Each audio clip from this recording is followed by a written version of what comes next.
make sure that I get seasoned with some of that. So now I woke up with my throat hurting yesterday. But I'm it, sorry to hear that. I'm glad that your babies are doing better. I'm just sorry that you're coming down with something. it's all good. And then it's five of them. So then it's a boomerang when what it's like two of them at the same time and then another one and it just goes all the way around. Oh wow. And listen, I want to tell you guys too, if you all are waiting on a response from me, if I don't respond right away, it's because I'm having trouble with my phone. So when No I'm trying to take worries. it off of mute, it doesn't. I'm catching the blues sometimes. So if there's a delay, that's probably why. Yeah, Mm, I get that sometimes. Okay, no worries. okay. Okay. Um, so, so, so a few quick things I wanted to go over with you all. Well, especially with Grace, we have two buyers. I'm not sure if I told you or not yet, but we have two buyers that one of them is a buyer, repeat buyer. He bought my last deal, and he's looking for another deal in either Fayetteville, Georgia, or Peachtree City, Georgia. So he's ready to buy right now, and that's the area that he's looking in and looking for. He's also interested in Smyrna. So if we find anything Smyrna, he's really interested in that. And he's ready to, he's ready to buy right now. So that's that. And then we also have another guy who he's interested in like the northeast and northwest of Atlanta, 350 ARV or more or higher, and they're comfortable doing full gut rehab, and they're ready to buy right now. So just to give you like a heads up to where if you find anything in those areas, that's pretty much almost a done deal.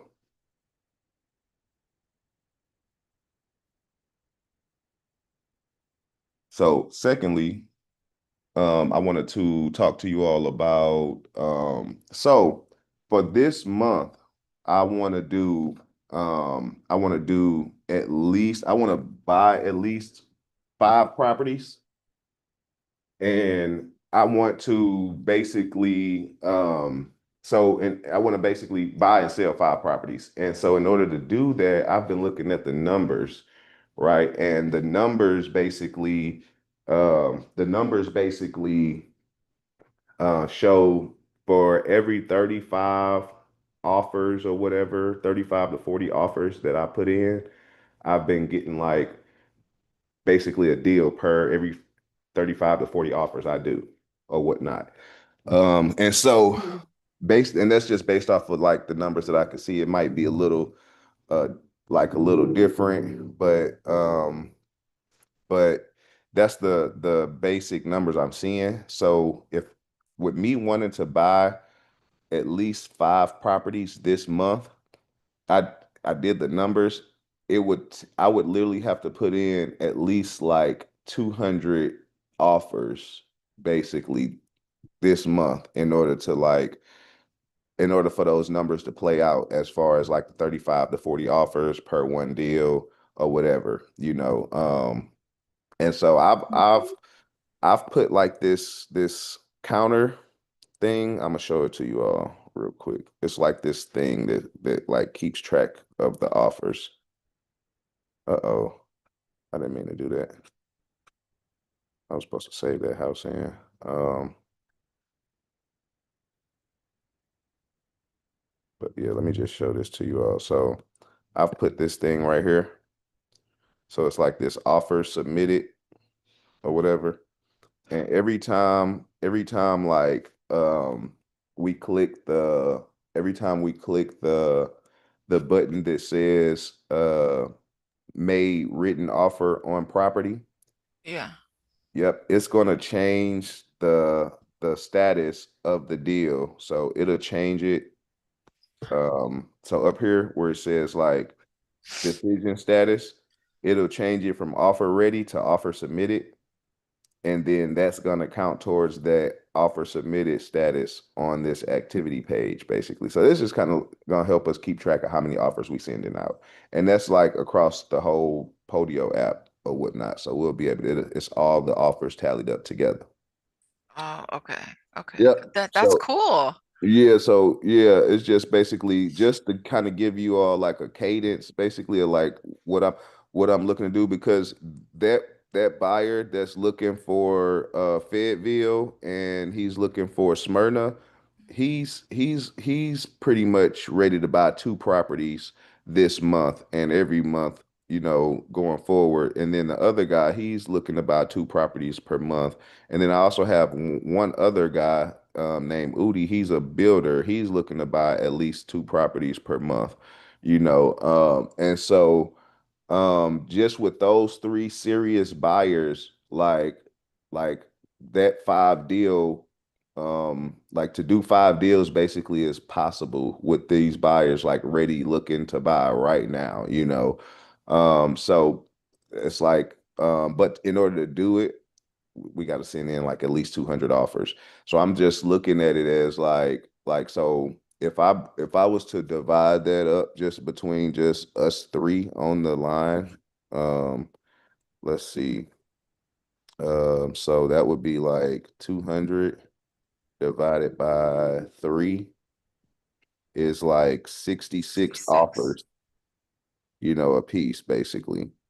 And so but I think that would be with us doing like two deals a piece.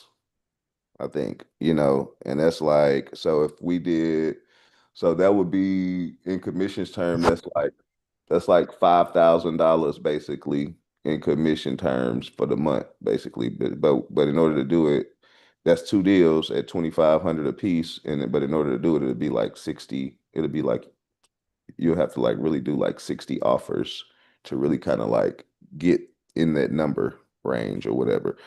So I said all that just to kind of give y'all a range of like, what the numbers take in order to get that one deal or two deals for this month, just so you can So have is a base. that 60 within the month?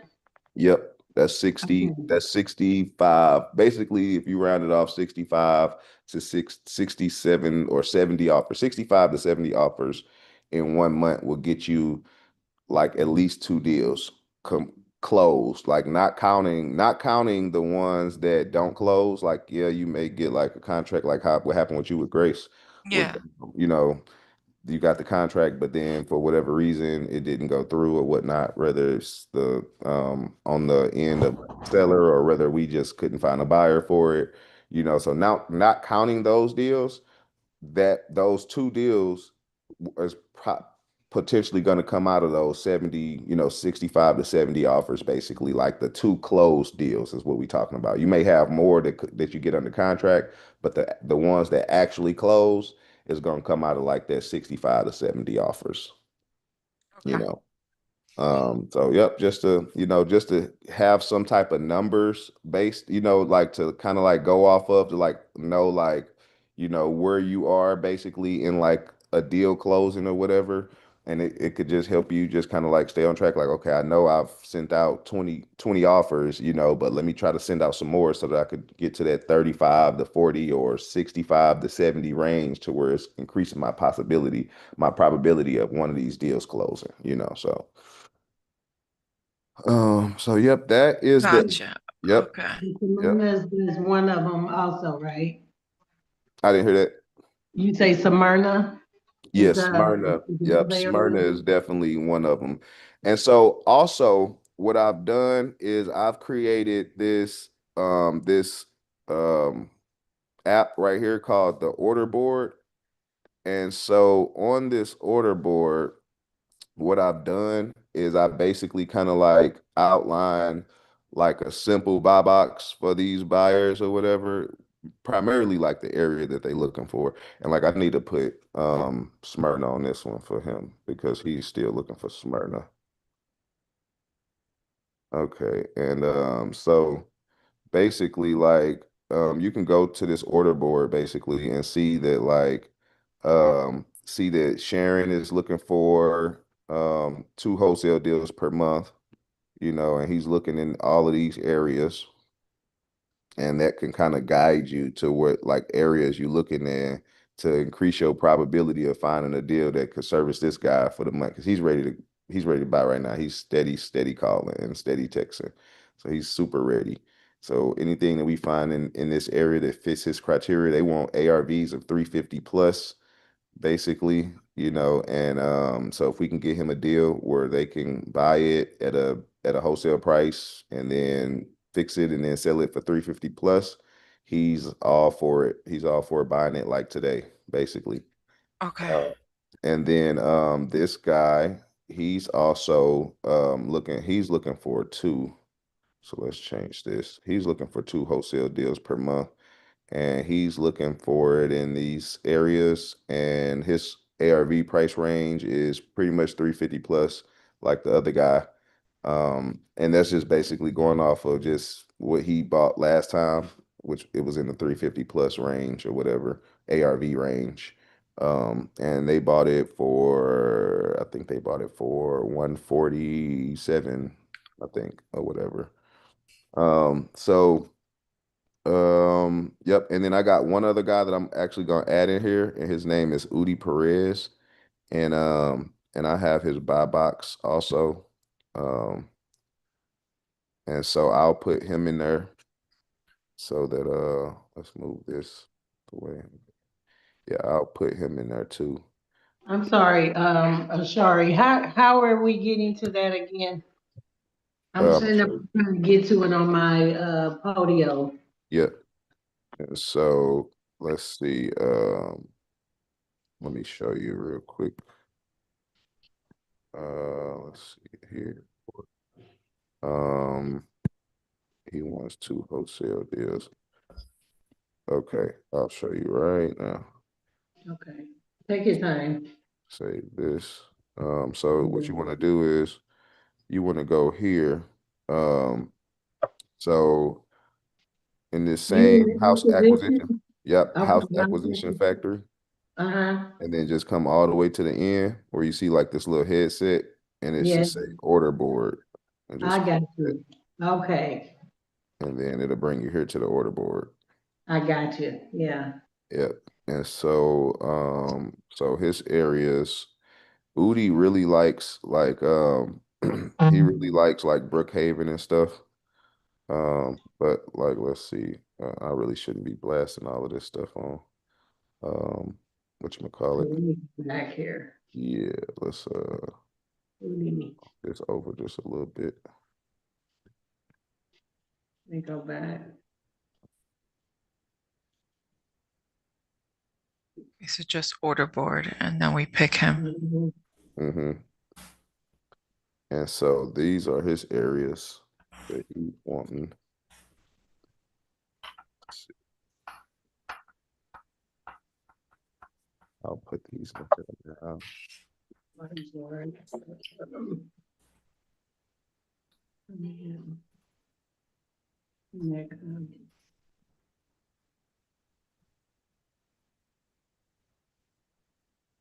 So you're putting Udi's in, right? Because I don't see anything in his box. Yeah, I'm putting his areas in now.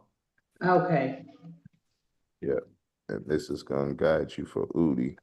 And so if we basically just kind of like target these areas for these buyers, these 3 buyers, our Mhm. probability of selling a deal is going to go up really high, because these guys are really looking, and then also one of them is a repeat buyer of mine.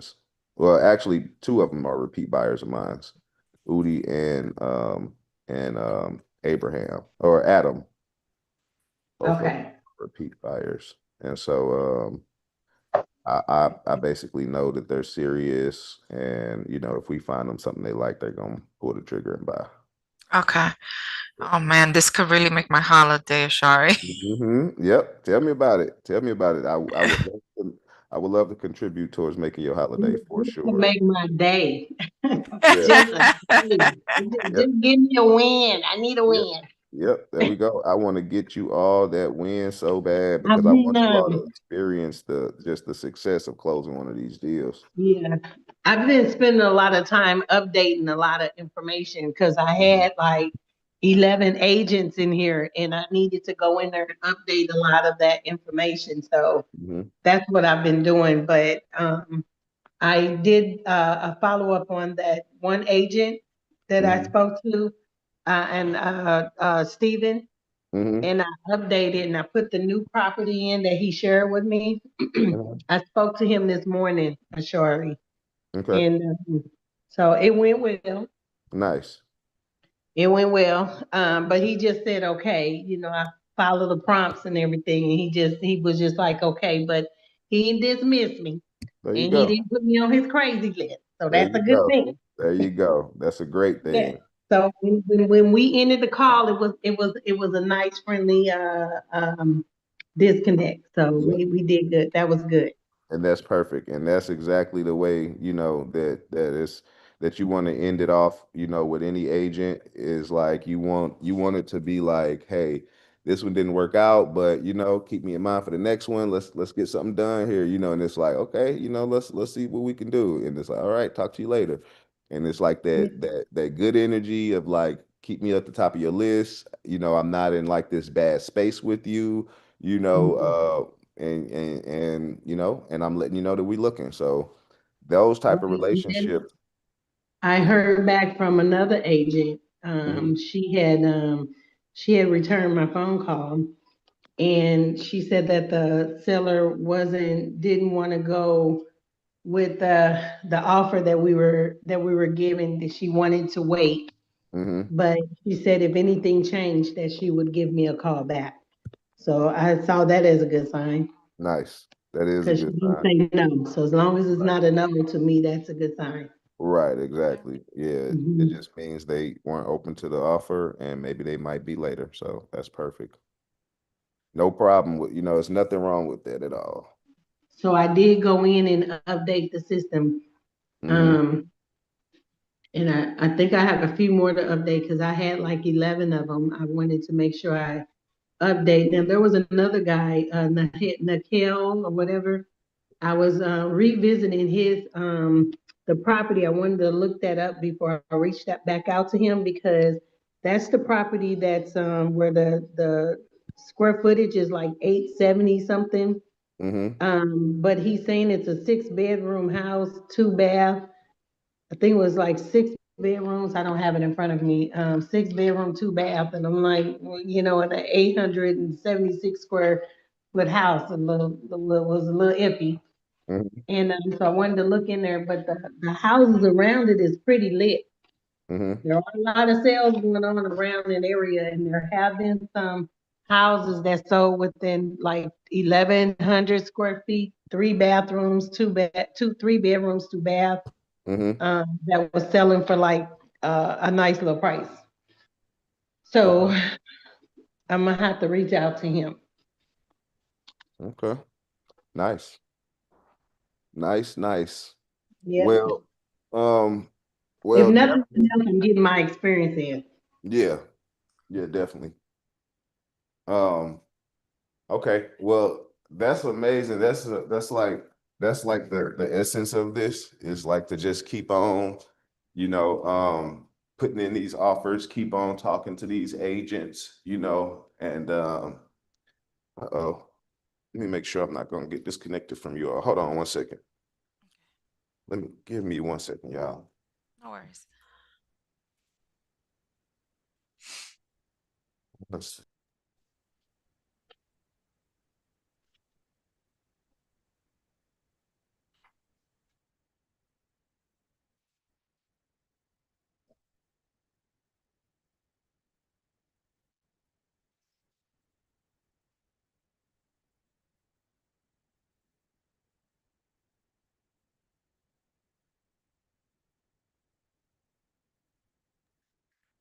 Okay.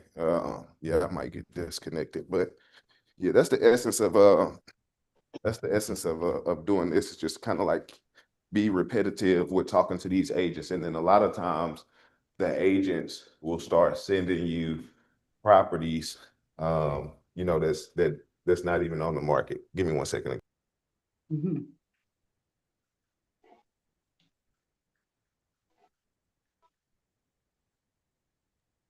Okay, I'm back. But yeah. So yeah, the agents may start sending you properties, you know, that aren't even on the real estate market, which basically they call them pocket listings, and Mhm. those are good properties too. What Because are pocket listings? What does that mean exactly? so a pocket listing is basically a property that a real estate agent has coming up. Like basically they're about to list it on the real estate market. They just haven't listed it on the MLS yet. Okay. And but they'll have the agency basically they'll have like the ability to list it. They just haven't. And they'll tell you about it, you know, sometimes if it's like an investment property or whatnot, they'll tell you about it before they list it. And that's good because that's eliminating like a lot of the competition. Because if Okay. we're told about the property before they even list it, and then we can come with an offer that the seller accepts, then we don't even have to do any type of bidding with any other investors, basically back and forth to get our offer accepted. Is basically, Okay. and that's helpful to the agent because instead of listing the property or having to list the property and having to deal with like all of the inquiries from all of the tire kickers and all of the different investors and the people that sending in 40 different low offers and the seller isn't accepting it or whatever, this is basically letting the listing agent go in and go to the seller and say, hey, listen, before we list it, I actually have a cash offer from an investor of this amount. I just wanted to run this by you to see if this might be something that you might be interested in. And if it is, then you know we can just skip the whole listing process and all of the runarounds of having the property listed on the MLS. And so that's giving the agent that ability to go in with that cash offer before they even list it and have to deal with all of the rigmarole of listing the property. So it's beneficial to them also, and then it's beneficial to us because we have less competition. So the more better the relationship that you develop with the listing agents, then they'll More sometimes time. consider you you know, to send a pocket listing to whenever or if ever they get it. Okay. Are foreclosures okay or no? Foreclosures are fine. Yep. Okay, so basically just okay, foreclosures also. Yep. Yep. That's good to Foreclosures To know. get are. my license out there because we're not allowed to do that here. Oh, are you all aren't allowed to do pocket listings? Nope. Oh, wow. That's a huge Interesting. frown. Yeah. Interesting. Yep, they let them do it here. Damn. I'm telling you, Yep. you guys got away with murder out there. Yep, they let them do it here. So yeah. Well, hopefully they don't change it. You know, now knowing that they don't allow it in other states, you know, I hope they don't decide to change that. But yeah, that's the goal is to get the pocket listings or just to basically develop a relationship to where, you know, that listing agent can basically funnel you properties, you know, whether they're listed or not listed, you know, but just you want agents, basically listing agents to be considering you when they have properties. And it's especially the listing agents that primarily deal with investment properties. Those are the ones that you really want to focus on developing a relationship with is the listing agents that deal with investment properties primarily, you know, and work with investors. A lot of people don't like to work with investors, you know.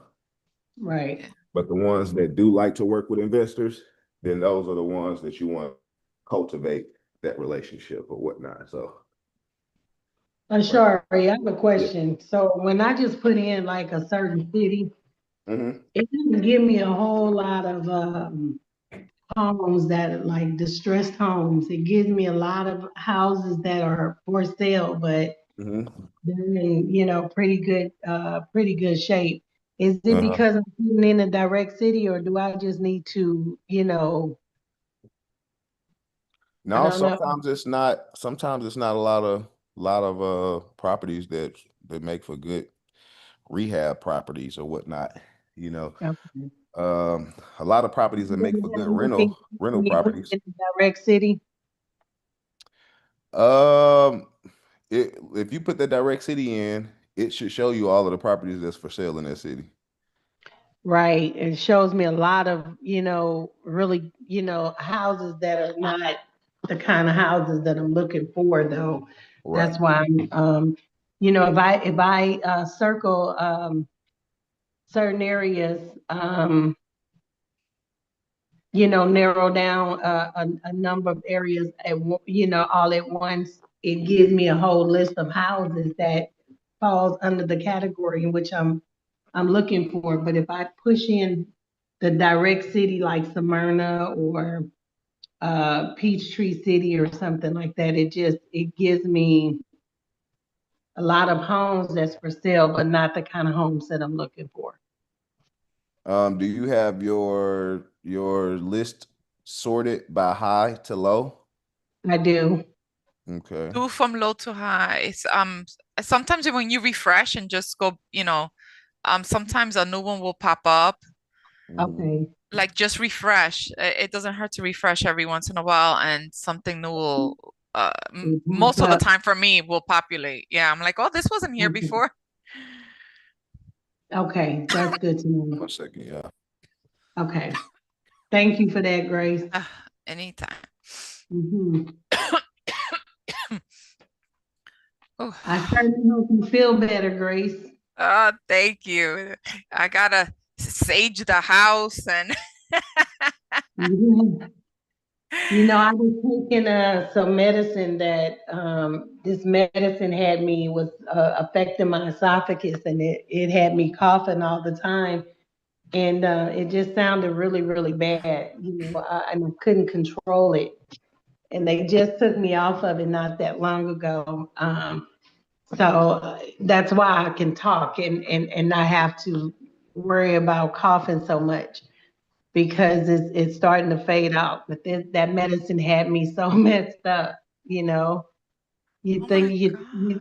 yeah, you would have thought that I had a serious infection or something, because I literally couldn't talk without coughing. Oh my God, and I know that could get painful. Did you take ginger by any chance?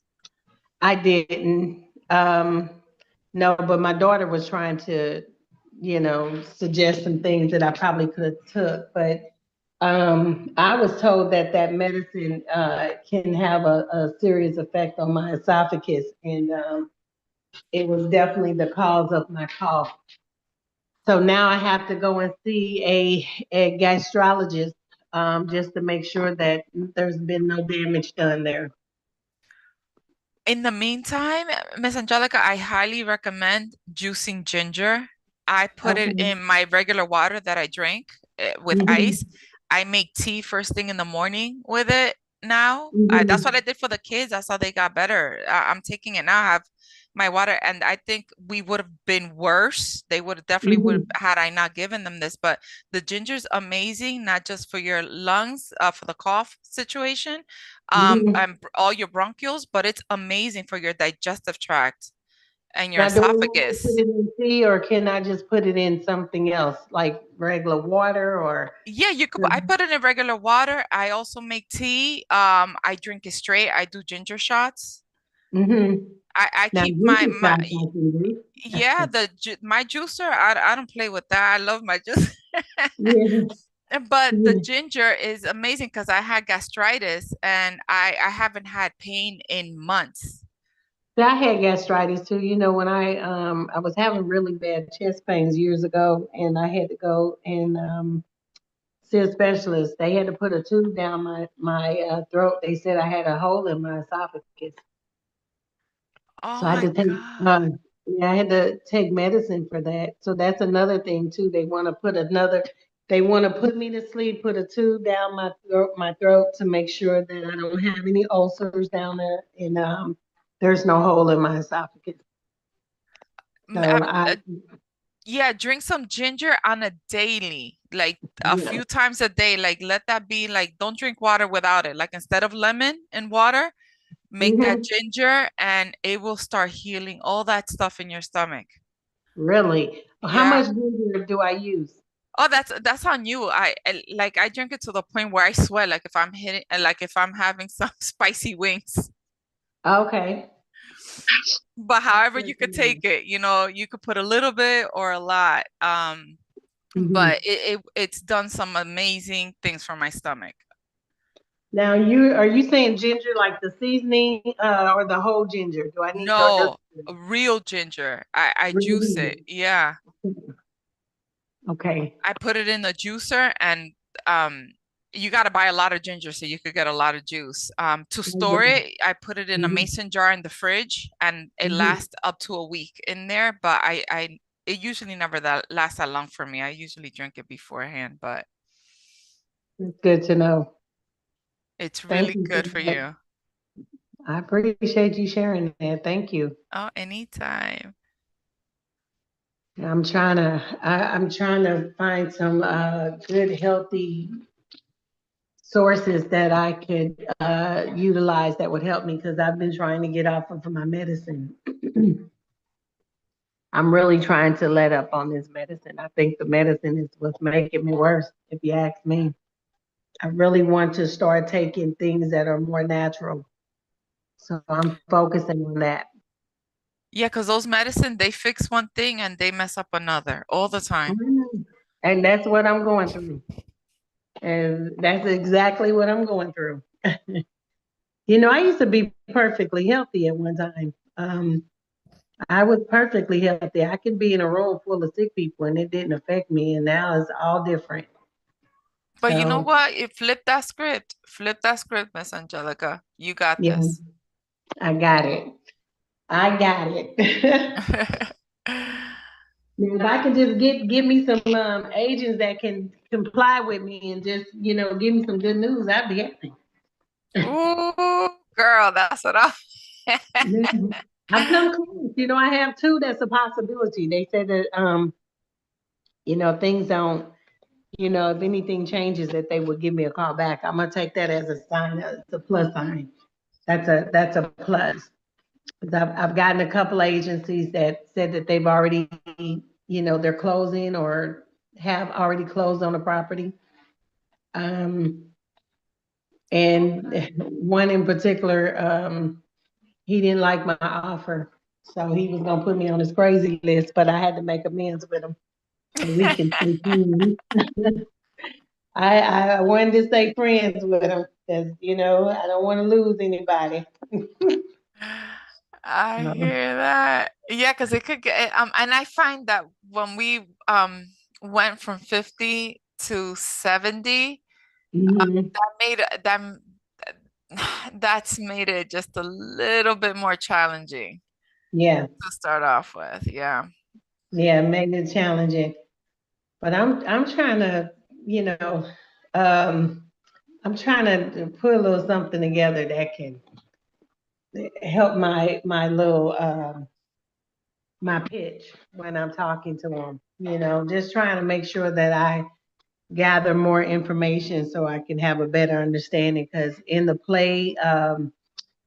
the acquisition playbook, it says, "Hey, the one with the most information wins." So I said, well, let me build up that information so I can, when I'm talking to them.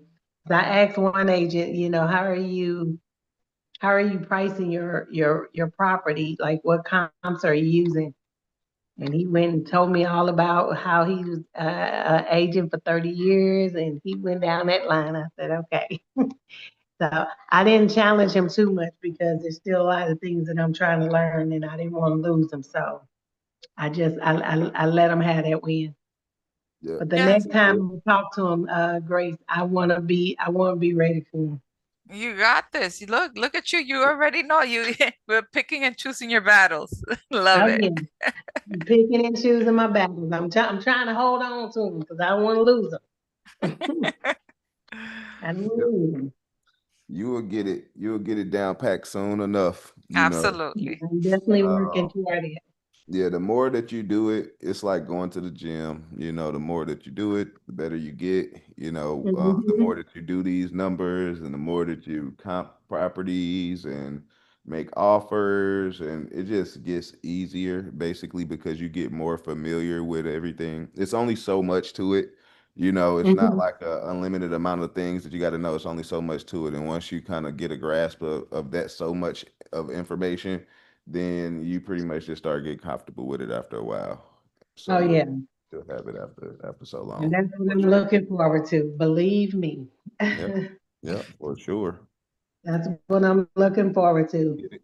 I want to get you guys a win. I want both of you to get a win so that you could feel the success of it. It'll be I very do. motivating, very financially rewarding, and everything else. So, Oh, uh, I'm motivated. I'm very motivated. I oh, haven't gotten I my know. win yet, but I'm extremely motivated. Well, the thing about it is this, from like my experience, and so before you all get the win, let me just tell you about it, because what happens is you'll be very motivated before the win, right? Because it's Mhm. like the reward of like getting the money or whatever, and then a lot of times we're in need of the money, right then and there, whatever it is. So it's very motivating to before the win comes. And Mhm. then after the win happens, you would think that you would be more, motivated basically. But after the win comes, comes the money, and then the money comes, and then it's like, once the money comes, and then you basically kind of fulfill what you was needing the money for, then you have to remotivate yourself to jump Mhm. back into the game, basically, Right. because, whatever, situation is taken care of now. And so now it's like, I'm fine now, and Right. so, now you have to remotivate yourself to say, okay, even though I'm fine, let me get back in the game. Let me start looking for some more properties. Let me get another win. Let me go ahead and, you just got to kind of like every day remotivate yourself. And And and that's what I'm saying. Like I kind of have a different mindset. Yes, of course, we all need, we need these financial funds to take care of a lot of the things that we have going on in our lives. No doubt about that one. So that would make it a awesome thing to have a win for that purpose. But I think just, because I'm enjoying what I do, and I'm loving, all the things that I'm learning along the way. It's been interesting talking to some of the agents that I've had an opportunity to talk to. So just, knowing that, that I'm getting deeper and deeper into this field is what's pumping me up. I'm looking forward to being able to meet some of these buyers these agents that I'm working with. Mhm. I'm looking forward to all of that. And I kind of have this mindset, like, I know that for every 10, agents that I speak with, maybe one or two are probably, will be a go or a possibility. Mhm. So I want them all to be a possibility. So I have that mindset where I want them all to be a possibility. But in the same token, I know that it's a good chance that maybe only one or two may be. So so I don't, I'm not disappointed with the no's that I've gotten. Mhm. I just see that as just another stairway that I just took, stepped up, another something that another experience I just gained. So Mhm. every time, it's been a little something different with each of these agents, and I'm just waiting on those questions that I haven't had yet.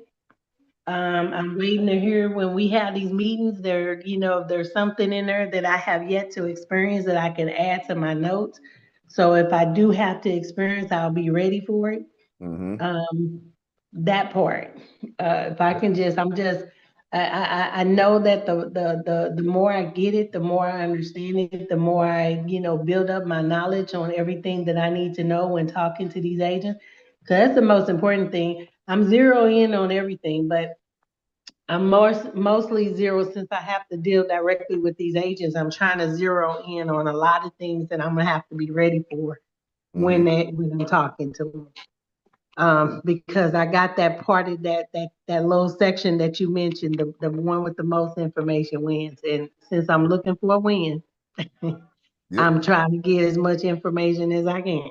That's So, definitely true. Definitely true. yeah, For sure. absolutely. For sure. So what I'm gonna do for today is I have Jamil Damji again, and these trainings. The reason that I showed Jamil Damji and Jerry Norton a lot, excuse me, is because they're some of the only people that I know that's practicing this technique. I've seen one other guy, and I think his name is Alex. He's practicing this technique of doing on market deals, basically wholesaling on market deals. There's not a lot of people really like showing this strategy. It's not a lot of people really practicing this strategy. A lot of people are basically doing off market deals where they're going after just homeowners that haven't listed on the MLS yet. So a lot of investors are doing or not doing, what we're doing. So these guys are, and you know, and that's why I show them, primarily or whatnot. I haven't and I haven't seen there are like female investors in this industry that do really high volume. Like it's this lady named Tiffany, I think her name is Tiffany Sales. I have to like go back and confirm her last name. But her and her husband Josh, they do like really high sales volumes in the wholesale space, and Mhm. they also do trainings or whatnot. Let's see. Let me look and see if I can see I find. have a quick question for you. Yep. Because there's a property that I have that I've already sent out the email. I Mm-hmm. know you want 1950s and beyond.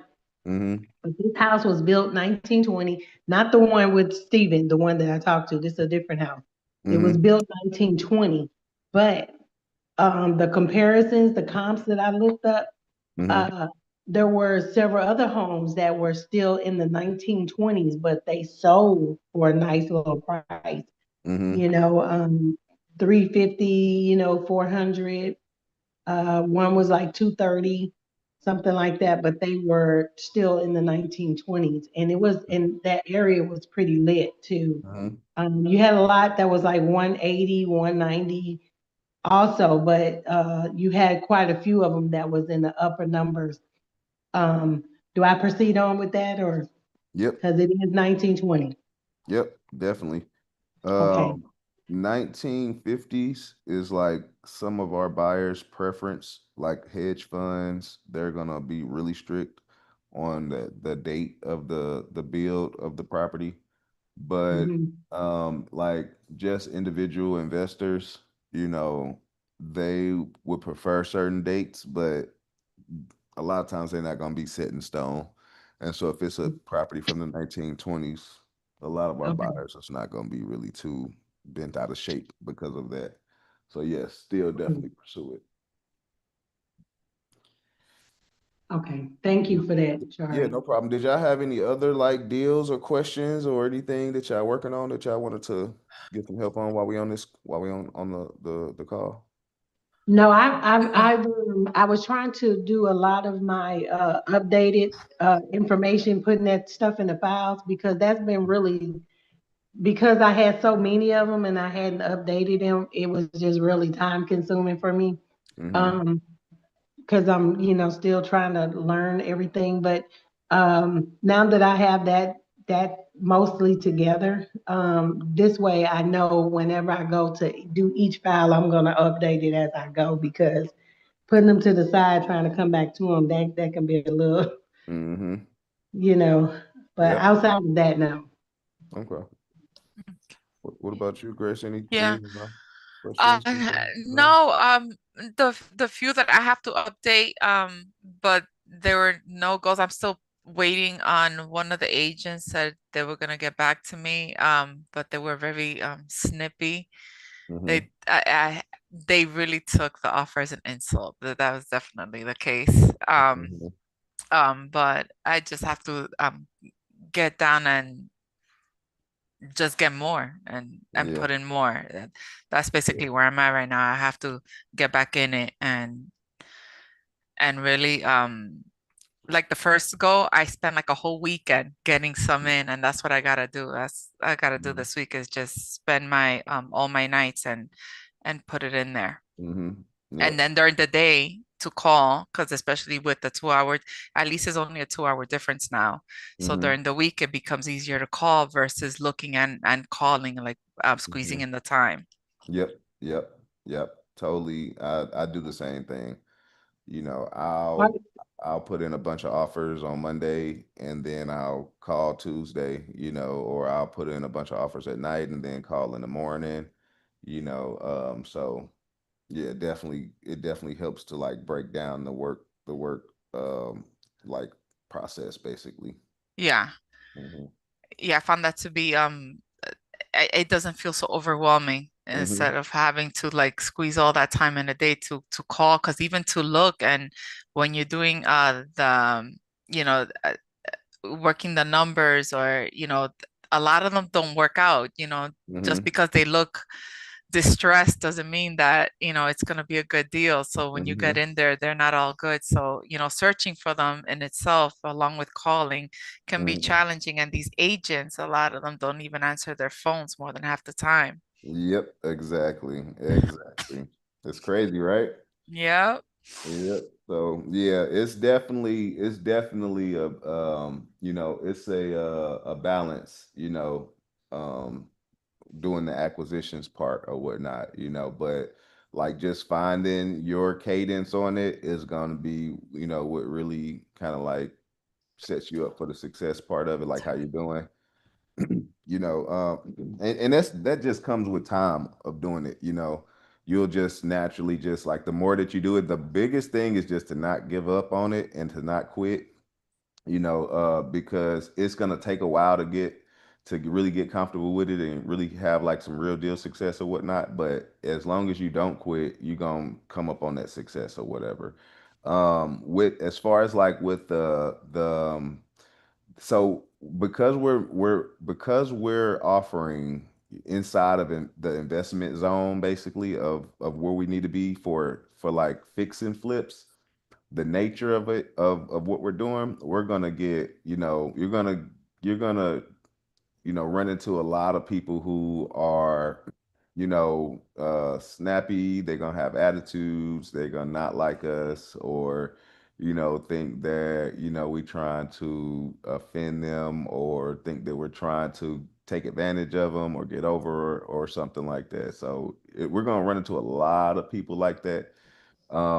Because the reason being is because not every deal basically is a fit for us, basically. But in order for us to find out if it's a fit or not, we have to make the offer, and we have to let the seller see it, because only the seller is gonna know if it's a fit or not. And the listing agent really isn't gonna know. So it's like we're gonna come across a lot of people that's gonna be like, you're gonna come across a lot of no's. Let's just say that, a lot of no's, a lot of no's. But then you're gonna come across people who say, okay, well, your offer makes sense for us. I submitted it to my seller. The seller saw it. They said that it makes sense for them. They're wondering, are you guys ready to move forward, or what's going on or whatever. And the only way they knew is because they ran the offer by the seller. So those scenarios where our numbers that we need to be at aligns with where the seller, is willing to part with their property, and it be a win-win situation for them, that's gonna align only on a few situations. And we're gonna have to talk to a lot of people, a lot of sellers, to figure out, exactly who those few situations are, or what those few situations are. And so it's like, if just knowing that we're gonna get a lot of no's, you're gonna get a lot of people who feel offended. We're able to justify the number that we're sending, because we want to be inside of the investment zone. Now, sometimes it doesn't. I'm gonna say this, on certain properties, the number that we need basically is like is just like, so far outside of like what the seller would accept that it is offensive to them, in their situation, and that's because the property is like being sold for a certain price or whatever it is, or like let's just say like the lower price properties, and then if we offer what we offer, it's going to be super duper outside of what the seller would want to accept, but sometimes it's going to align with what the seller is willing to accept. We just got to go through the numbers. So just a little Hey, prep talk. I'm sorry, go ahead. No, go ahead. So I keep having this problem. This is like the second or third time this has happened to me.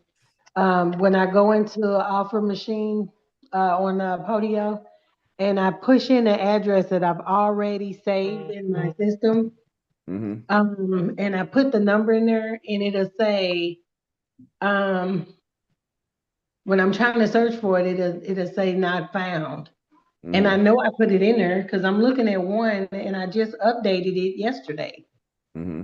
Um, and this is that guy, James Clifton. I just updated this information because I got a message from him saying that, that the seller was not willing to negotiate the price at Mm-hmm. this time. And, but it's not in the system. It's not coming up. So what is going on? Try to type it into the search bar at the top. That's what I did. That's why I've been typing it into the search bar, but then it didn't come up. Did you That's like the second or third time that it happened to me. hmm, was I'm it saved searching then for, when you first um, originally did it? yeah. So the address, did you want the address?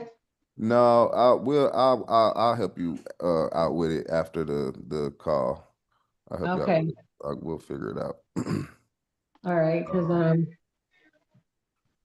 yeah. I was gonna reach out to this guy, but then I just happened to look down and saw that I've already updated that information. Okay. Yeah, I'll help you out with it. We'll get it figured out. Okay.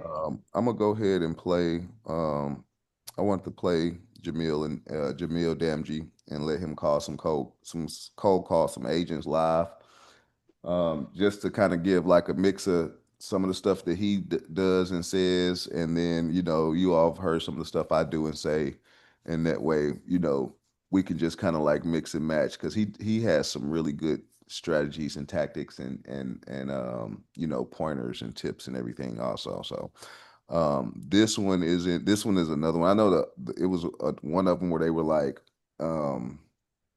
calling buyers and stuff. This one is like straight to the point, real estate agents. So I wanted you all to see a couple of minutes of this, at least like 10 minutes of this. And I'm a kind of jump right into the action on this. And then I'll call a few agents, and then we'll wrap up the meeting after that. Okay. Thanks, Ashari. All right, Perfect. no problem. Yep. Good morning, everybody. Good morning. Good morning.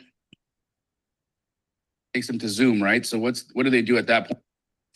Like Northern California, Bay Area, come on, Oakland, Oaktown. Sure. Because where the rubber meets the road is what other investors are already having success with.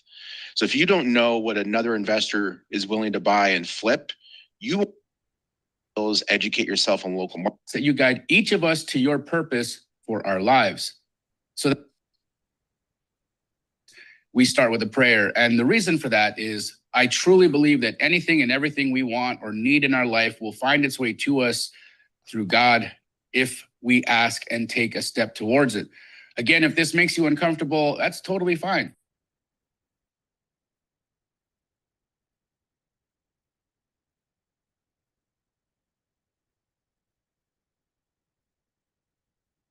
Lost sound.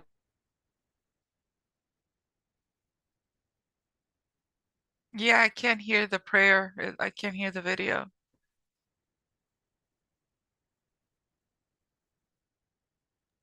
Oops, sorry about that. Let me fix it. Let's do stop, share, and share sound. Okay. And then let's bring that back up. Nope, that's the wrong one. Here we go. Where did it go?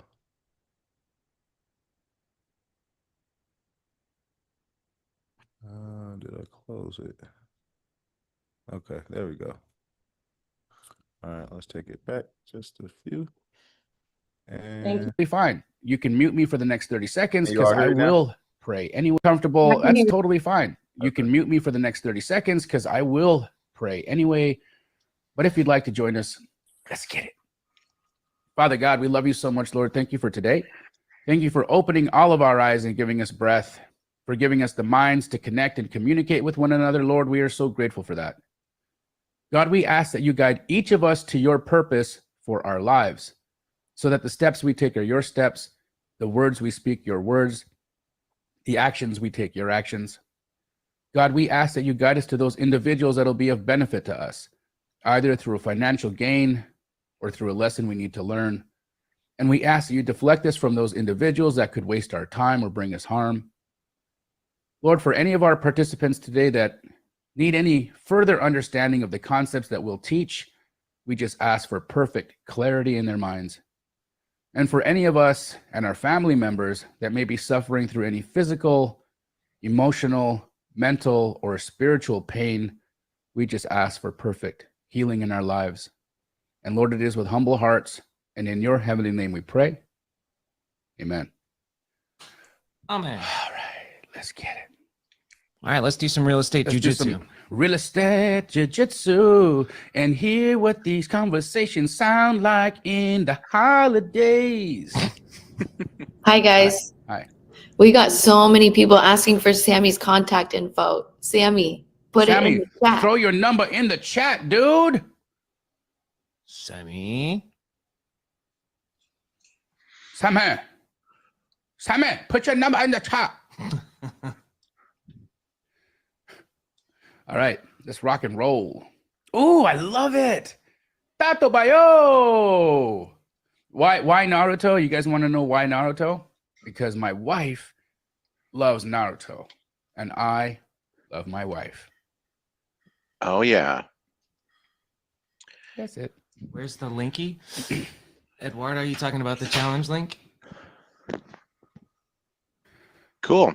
So you can see my screen. Just to give you kind of a quick lowdown of what this means, you guys, this we're actually going to change this kind of a launch screen in Privy. Our team's working on it right now. But what it means is this is where the data comes from that you get to leverage and find deals, analyze deals, educate yourself on local markets. We basically have what we would call like prop stream or like batch stream level data nationwide. So wherever you see yellow and gray is kind of like what's been democratized, right? That's kind of the standard of data quality. Third party means it doesn't come directly from the MLS. It means that it's slightly delayed. It doesn't have photos. In areas like Maricopa County, they're very stingy with their data. They don't even give you bedrooms when you are getting data from them. So the experience is different. So one of the reasons why we chose some of the markets we did today is because we've got the direct to MLS data. So we actually literally go and negotiate data contracts directly with the CEOs of these MLSs. Now it makes for a slower type launch. There's over 600 MLSs in the United States. And it can take a long time to do that, but the quality of the data that you're going to get once we launch all these major areas is going to be heads above the rest. And it's going to make a huge difference in you being able to actually accurately pull comparables on a property, understand local markets, understand what drives value, what investor activities there. It's going to make you a much more effective investor, because where the rubber meets the road is what is actually having what other investors are already having success with. So if you don't know what another investor is willing to buy and flip, you won't know what a deal is, even if it smacked you right in the face, because there's this big gap between different kinds of investor activity, but this is specifically fix and flip. Now, I'm not telling you have to fix and flip, but if you're doing any sort of deal where you're measuring how good that deal is based off of a percentage discount of the after repair value, you have to be looking for deals where flippers are actively doing flips. Okay, I'm just going to translate Benson, guys. That's a lot of stuff. What Benson Just to let you all know, this system that he's using is called Privy. I've used it before. It's fine. It's a little expensive. It's like $200 a month for the Privy software or whatever. But I'm building my own, so we'll have this same type of system. I'm actually negotiating the contracts with the MLS so that we can pull data directly from it and have access to all of these same deals within like the software that I'm building. So it's on the way. But That'd be amazing. Yep, most definitely. Yeah, we'll have all of this data directly in the database, and it's gonna be a transition from Podio to the actual software that I'm building called Deal Desk.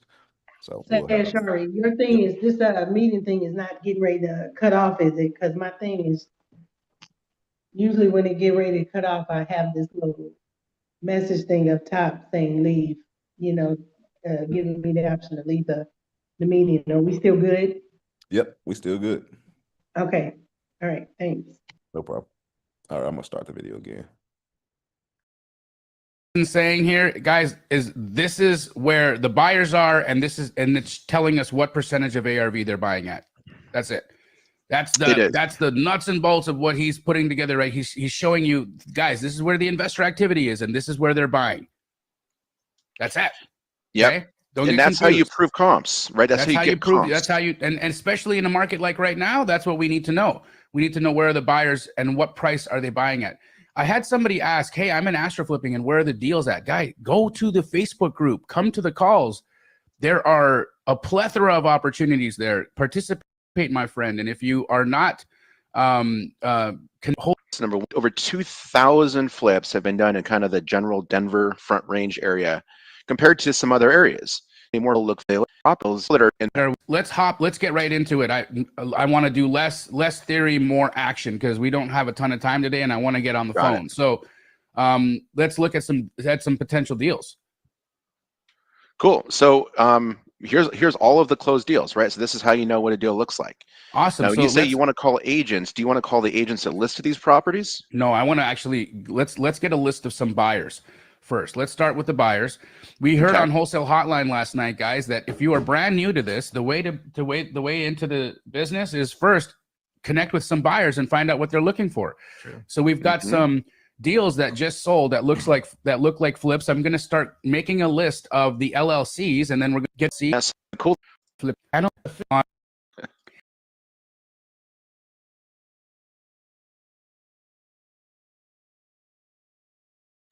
Sound went out. It's not my favorite. I'm actually gonna skip past them talking to the buyers. Because see something I like. I like the show. Take up all of the time. So you guys, by the way, what you're looking at here is a comparative market. So the two live thing, which was I'm going to be people another the more right. Okay.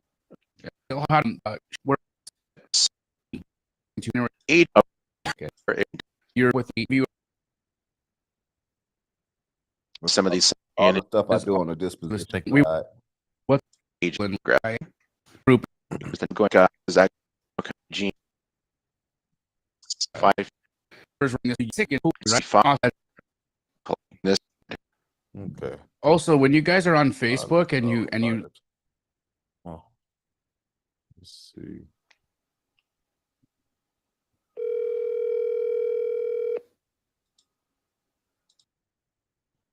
I'm priming his mind to look at what I send him as an opportunity. As truly think, how am I batting 1,000? Like, what is happening here? Work. And if we look at the property history here, Tucson residential deals. Now, based off of our research from earlier, we had like 3 or 4 people that bought stuff at like 74%, another one that bought something at 71. So when you click this button right here, what it does is it actually goes in and it pulls comps on everything that's in this area. And then we basically compare the ask price of the home to the price of the comps. And then if that percentage of ARV is lower that we know our buyers will buy at, then that's a potential deal. So where do you want this at, Jamil? We know at 74, 71. Let's set it at Is right. Now use this button at the top of the screen right here that says find similar active deals. Now, based off of our research from earlier, we had like 3 or 4 people that bought stuff at like 74%, another one that bought something at 71. So when you click this button right here, what it does is it actually goes in and it pulls comps on everything that's in this area. And then we basically compare the ask price of the home to the price of the comps. And then if that percentage of ARV is lower that we know our buyers will buy at, then that's a potential deal. So where do you want this at, Jamil? We know at 74, 71. let's set it at 75% and less. 75 less. Okay.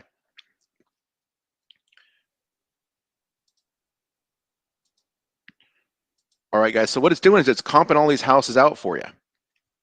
And actually, I'm going to zoom in a little bit here.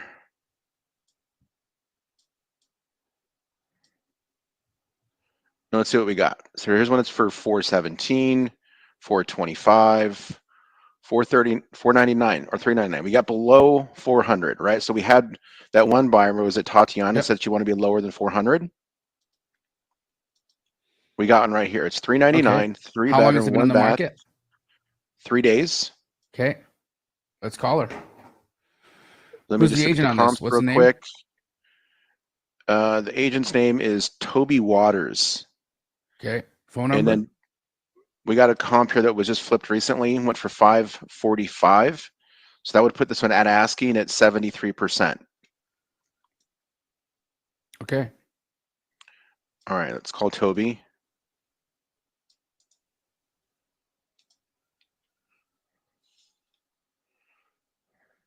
All right, Toby, where you at? You can't hide.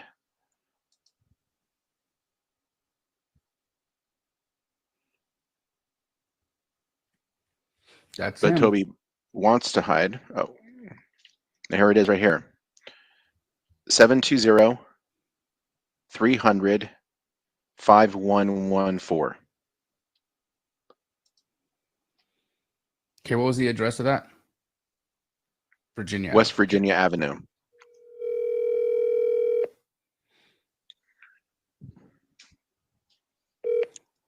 Hi, this is Toby Waters with 303 Realty.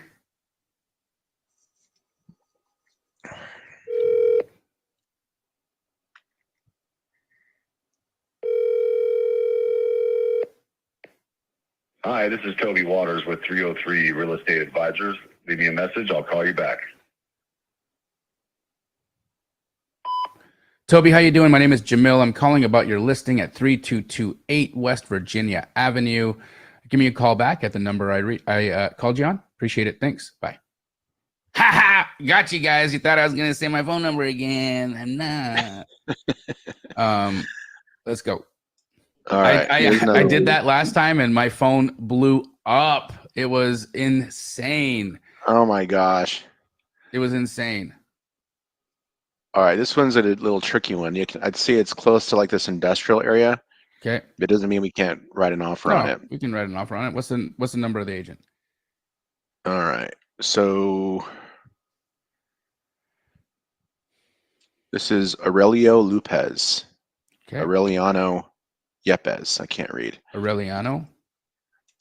That's a great name. 4300 Sherman. Mm-hmm. All right. Where are we at?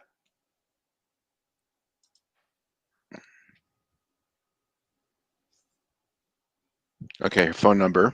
Yep. 720-707-8164.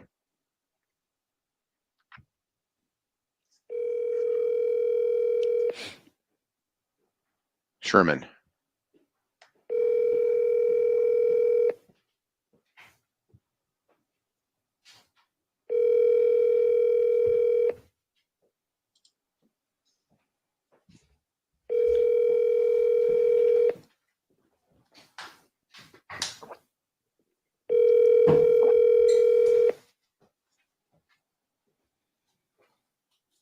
Hello, this is AJ.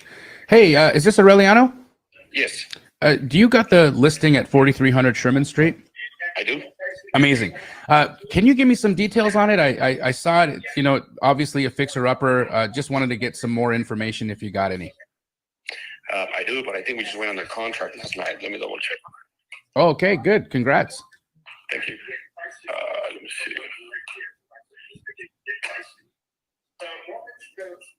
Yep, they signed it.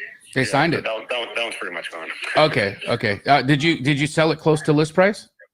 Very close to this price, yes. Amazing. Would I be able to trouble you to send me anything distressed that you have coming to market in the future? I'm a really quick buyer. I pay in cash. I don't fool around, and I'm looking for some projects right now. My crews are, you know, they're all itching to get back to work. So anything you've got that's in original condition or needing a tremendous amount of work, I'm your guy. All right, send me your full name, email address via text, and I'll add you to my contacts. Amazing. And again, I like to see them before they hit the MLS if that's possible. Of course, I get it. Awesome. Send me your contact info, okay? All right, Aurelian, I appreciate it. And you go by AJ or EJ? What's AJ. AJ? Awesome. I'll save you in my phone. Also, can you save me in your phone as Jamil Cash Buyer? Jamel Cashwire. You got it. Thank you, brother. Okay, bye. All right, so I wasn't just going to let that conversation, you know, he sold the deal, so awesome, but I was going to pivot into agent outreach, right? So I changed that conversation from, hey, I want to buy this house to, okay, in the future, can you send me anything that's in original condition or needing work? Now he's got me saved, thank you. He's got me saved in his phone as Jamil Cash Buyer, and now every 2 weeks, I'm going to follow up, and I'm going to text him. I'm going to say, hey, it's Jamil, Cash Buyer here. Got anything coming to market in original condition or needing a tremendous amount of work? I'm your guy. That's agent outreach, guys. See? Amazing. Pivot. Pivot. On we go. And I noticed that you always congratulate when they say, I heard a couple people on the phones yesterday not congratulating people when they said that their listing got sold. It's like, you got to get on their side. That's easy. Yeah, Just yeah. congratulate them. Find alignment, right? You want to tell, like, it's a tough market right now. And if the guy was able to Congrats. sell a house, congrats, man. I don't want to, I'm not Close salty. to list. Yeah. Yeah. Like, I don't want to be that guy. I'm not a hater. Yeah. Right. Exactly. You gotta love on him. Jim, would you ever say, hey, listen, you know, there's a chance that thing doesn't go through. Would you ever take my offer as a backup? I mean, he said it was pretty much a done deal, but of course, because now we're in contact with one another, I'll for sure check in with him and see how things are going. But I'm not going to assume, and I don't like doing backup offers. I like for them to think of me if the house falls under contract, but it's thirsty to put a backup in. Because I'm not going to come in at that price. If I have him write a backup for me right now, that means I got to come up to list price or close to list price. I don't want to be thirsty for a deal. I want, if the deal falls apart, I want him to come to me and say, hey, the deal fell apart. And I'll say, ooh, what happened? Must be something with the house. Must be chocolate in the house. Maybe they found a body. Maybe the foundation's messed up. Maybe you got a truss issue. Okay, I got you. Okay, well, you know, I probably won't be able to come in at list like your other buyer would. But let me get some details from you and see how close I can get to a number that will be acceptable. That's it. Backup offers are thirsty. Yeah, you don't want to sound. I like that perspective. Yeah.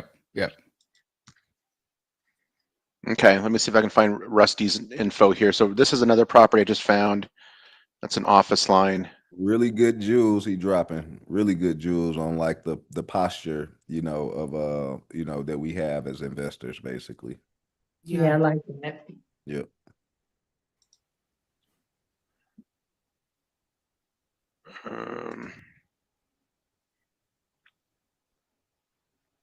All right, Rusty Wiener. It's Rusty Wiener.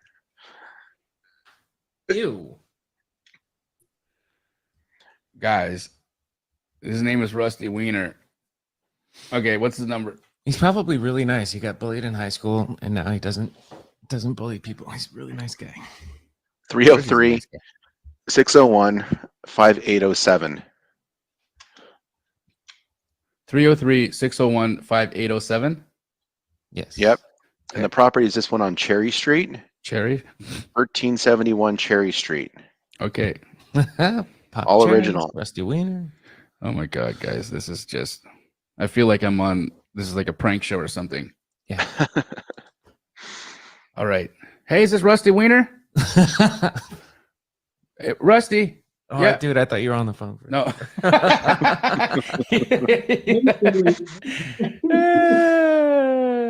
Okay. Not bad. They are funny. Right. We know it's Waynard. We know it's not Wiener. Rusty. Rusty, how you doing? My name is Jamil. I'm calling on your house on Cherry Street. Yep. What can I tell you?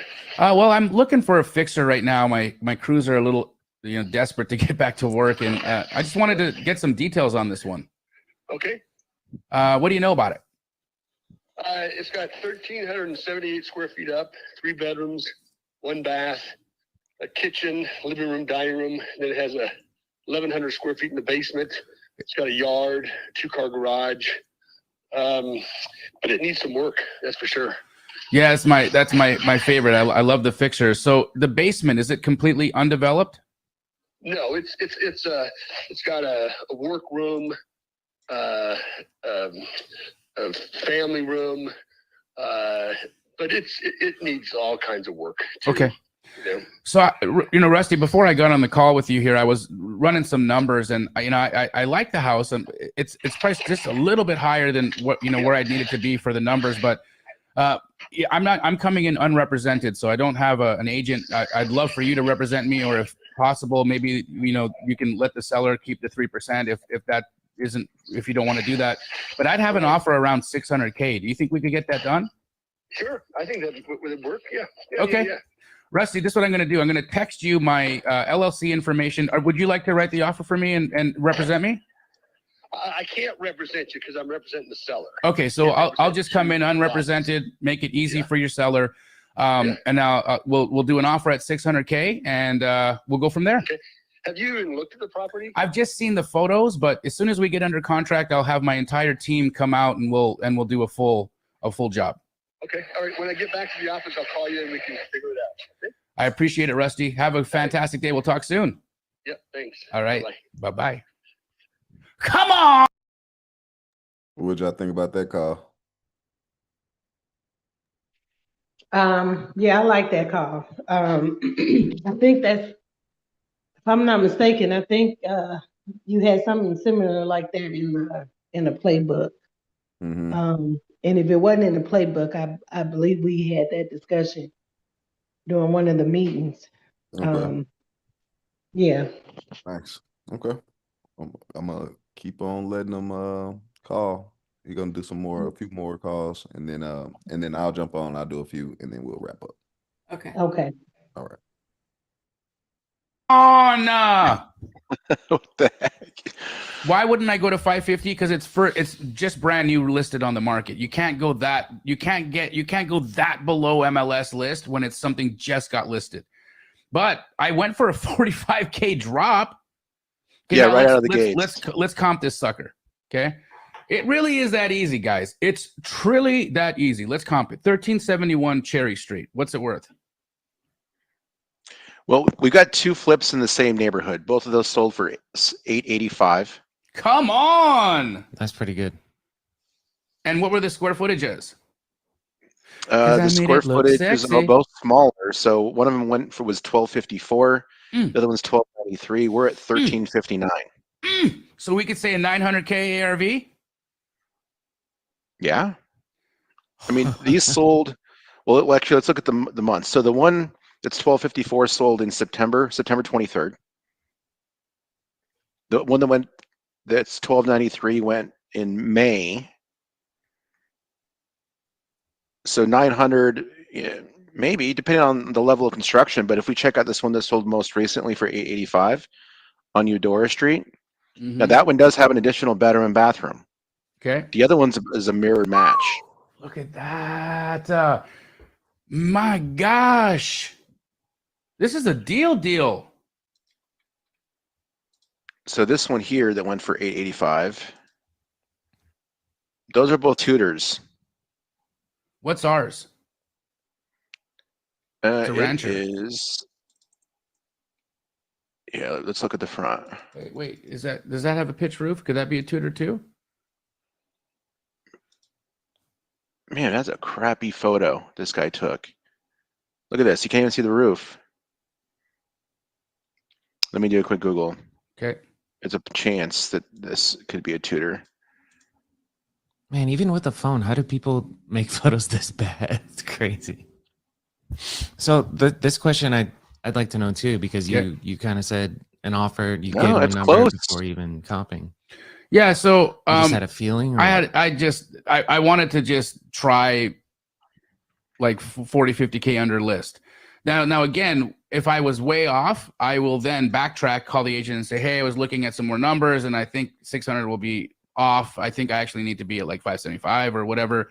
But at least I just wanted to get, I wanted to get the ball rolling. Right. And so, yeah, I could have comped it first. I'm pretty good at and fast at comping, but in my opinion, I thought just going for a 45K hit off of MLS list price would have been a good place to start. Right. So that's why I didn't do that right away. So would you recommend beginners do that or no? I think that don't spend a lot of time doing things before you call.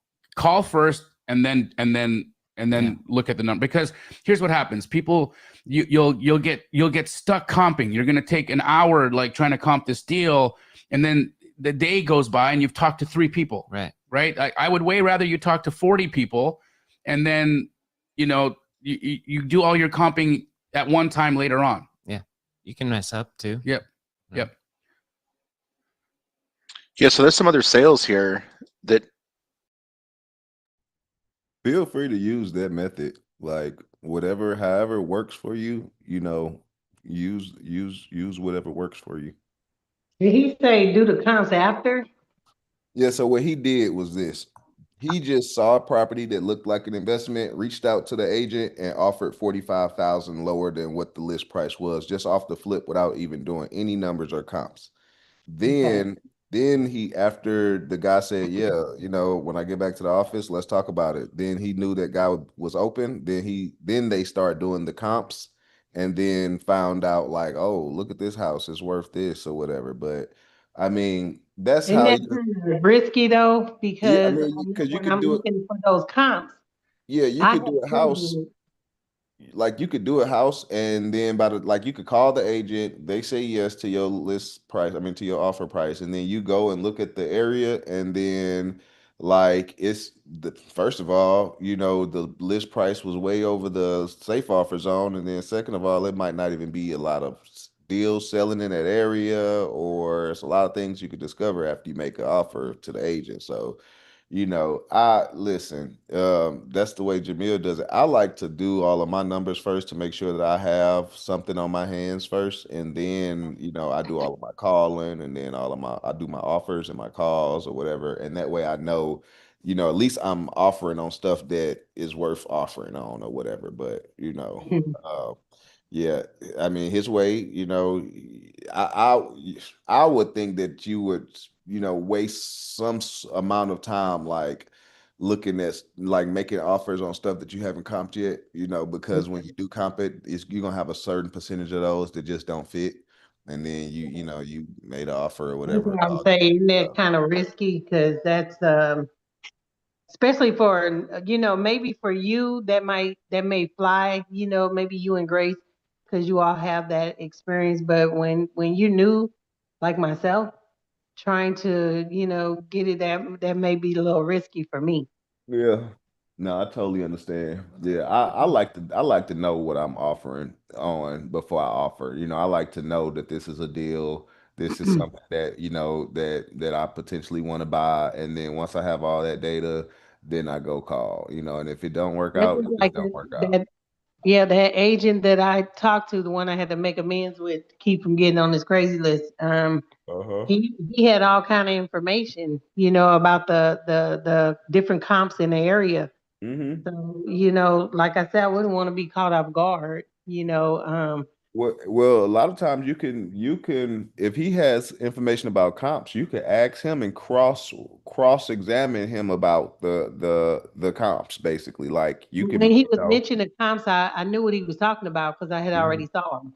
Yeah. Well, and then so when I'm talking to agents, I may say, well, I ran the comparable sales analysis. I ran the comps on the market or whatever, and I'm seeing like the highest I'm seeing over there is like 250 or whatever. Like, are you seeing anything higher over there? Like, do you have comps over there that you ran, and what are the numbers that you're seeing over in that area?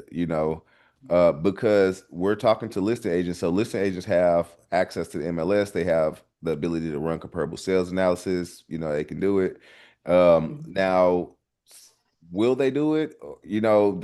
That's up to them, because with us not being their client, they don't have to supply us with comps, so they don't really have to do too much of anything for us or whatever. So, if they're open to giving you comps or open to talking about the comps or running them and seeing what they come out to, then they'll do it, but they're not obligated to do it. Mm-hmm. Now you can talk to another real estate agent. Like that's why I'm gonna get our buyer's agent, get us a buyer's agent that we can work with here in Georgia. Or Grace, if you were to get your license here in Georgia, that'd be amazing because you could be the buyer's agent. Ooh, give me Yeah, for sure, because we definitely need it. Yeah, but I'm with you. I feel the same way, Miss Angelica, that I prefer to have my numbers straight first before calling the agent. Right. Yep. Yep. So yeah. Yep. But Jamil, he's experienced, so he does a lot of stuff that we probably shouldn't do. Is people that is doing stuff that's like in the right order or whatever. But okay, I'm gonna let him go. This one went for 960. Confirmed, Abraham. Not Hey, a man, tutor necessarily, but they've got like this, exterior here they put up. I mean, this is a renovation, but that's not a full reno. Look at that. They got that old tile in there. Damn. And is this in the same hood? Yeah, it's right down the street. Get out of here. When did it sell? It's 0.07 miles, 916. So it just sold in September. Yeah, So this is a 900. What did that sell for? 985? 960. Man, oh man. So I'm going to have a 600K house at 960 ARV.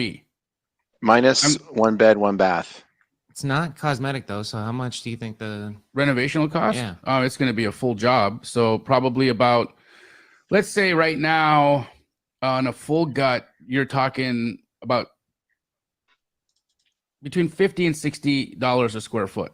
Okay. and it was 1,400 square feet? Yeah. So 1,400 at let's just be super generous. 60. It's about a $90,000, $90,000 remodel. Wow. This is a triple digit flip, bitch. So double, triple. Yeah. Triple, double. Double, triple. Oops, I swore. I'm sorry, guys. Please don't DM me and mad at me, please. Did you swear? I said bitch. Oh, I did it again. it's just a female dog. It is. This one looks good. I mean, yeah.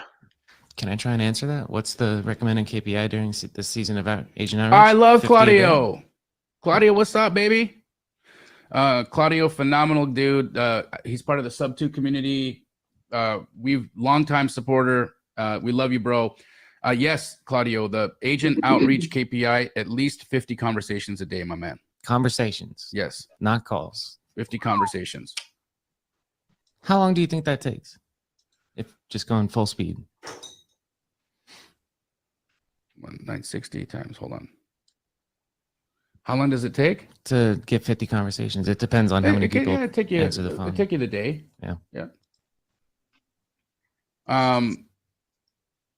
Yeah. So Jacob's saying buyers will be around 68% in Denver, 60 for a full gut. So we're close. I mean, that would be about 580, and I'm in it at 600. So even then, like if I put it under contract at 600 and I send it out, and then I start getting offers a little bit below, that's okay.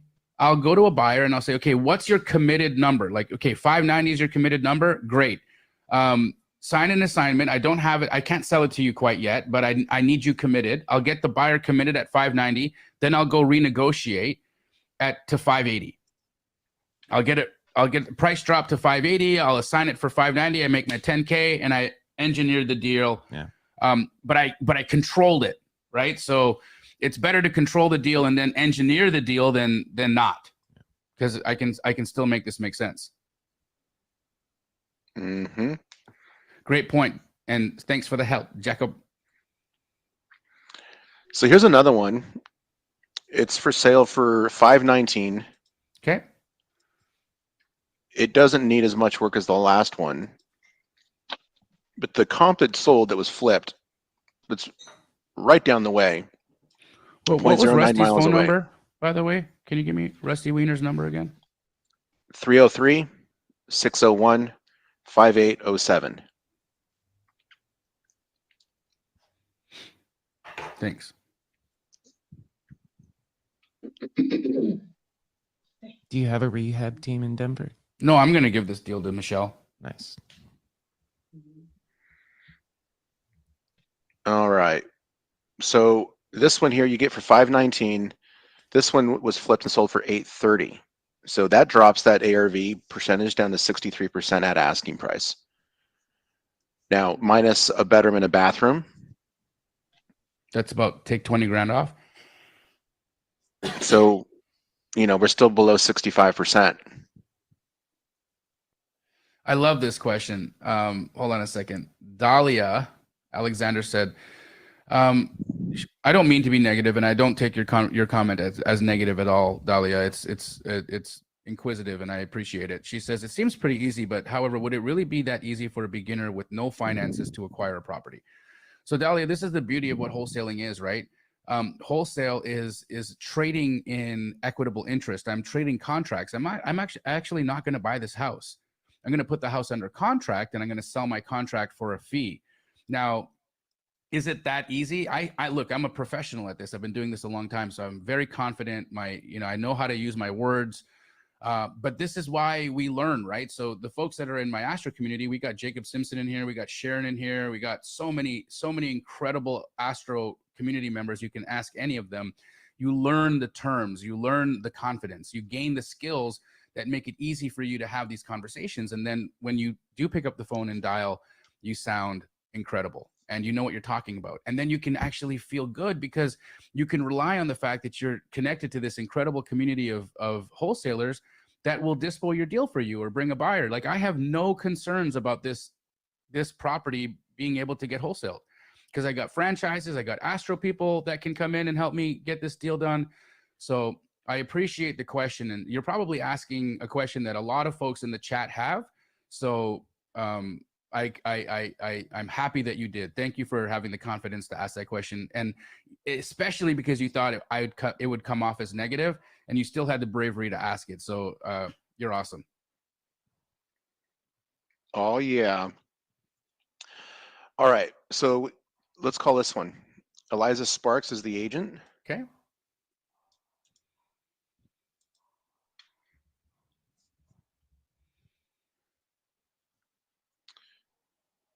And let's see here. Eliza.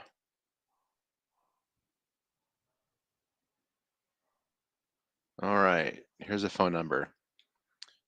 319 361 9190.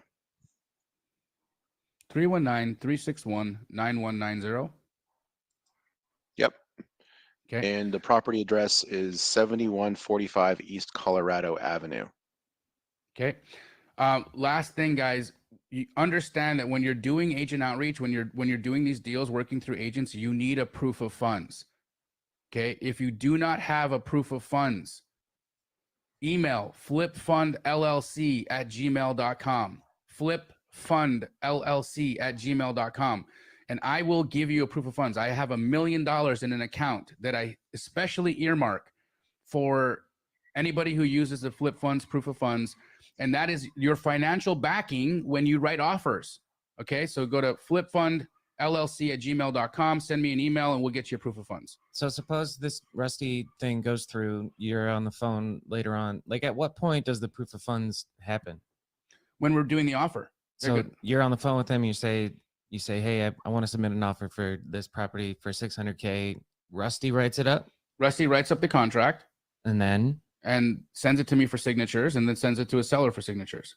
And so when does the proof of funds happen there? Oh, he's going to ask me to email him the proof of funds in that process. Sometime in that process, Okay. he's going to ask for it, because every real estate agent is required to submit a proof of funds with an offer to their broker. Okay. It's a part of it's the requirement. A broker file is going to require a proof of funds. And when you're doing it through Flip Fund LLC, you can specify the amount that you Yep. want to have showing. Yep. Okay. And they're $10, guys. And the reason that we charge $10 is there's a person on the other side there who costs money. And so the administration cost of it is $10. So, but it's good for 30 days, which is amazing. Can you Yeah. use the same proof of funds for multiple offers? Hell yeah. You make them general. You don't have to have them property specific. So it's good for 30 days, which is phenomenal. Yeah.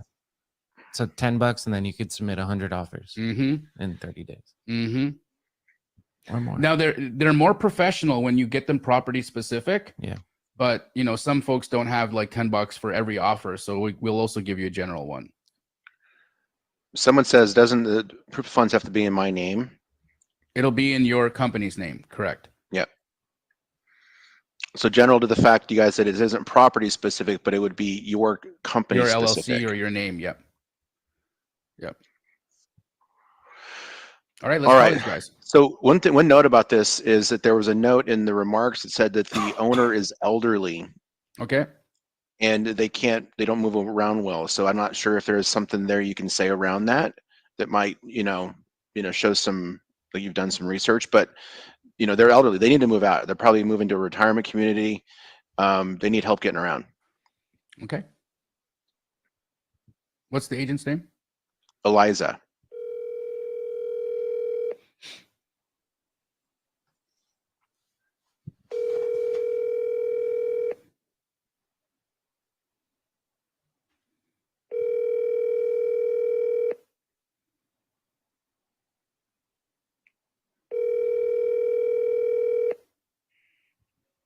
Your call has been forwarded to an.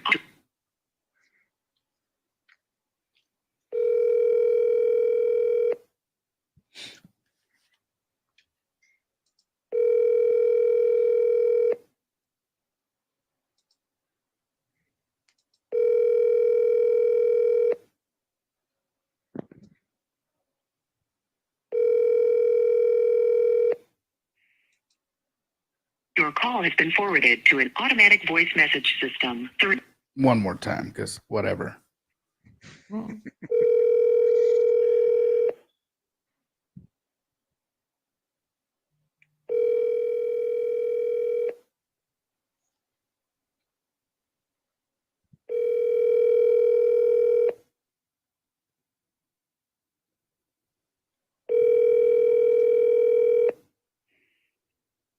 Your call. But Toby did call. Toby texted. So I left him a message about a house. Mm. Ooh, this is a call I have up. Should I answer this one? Yeah.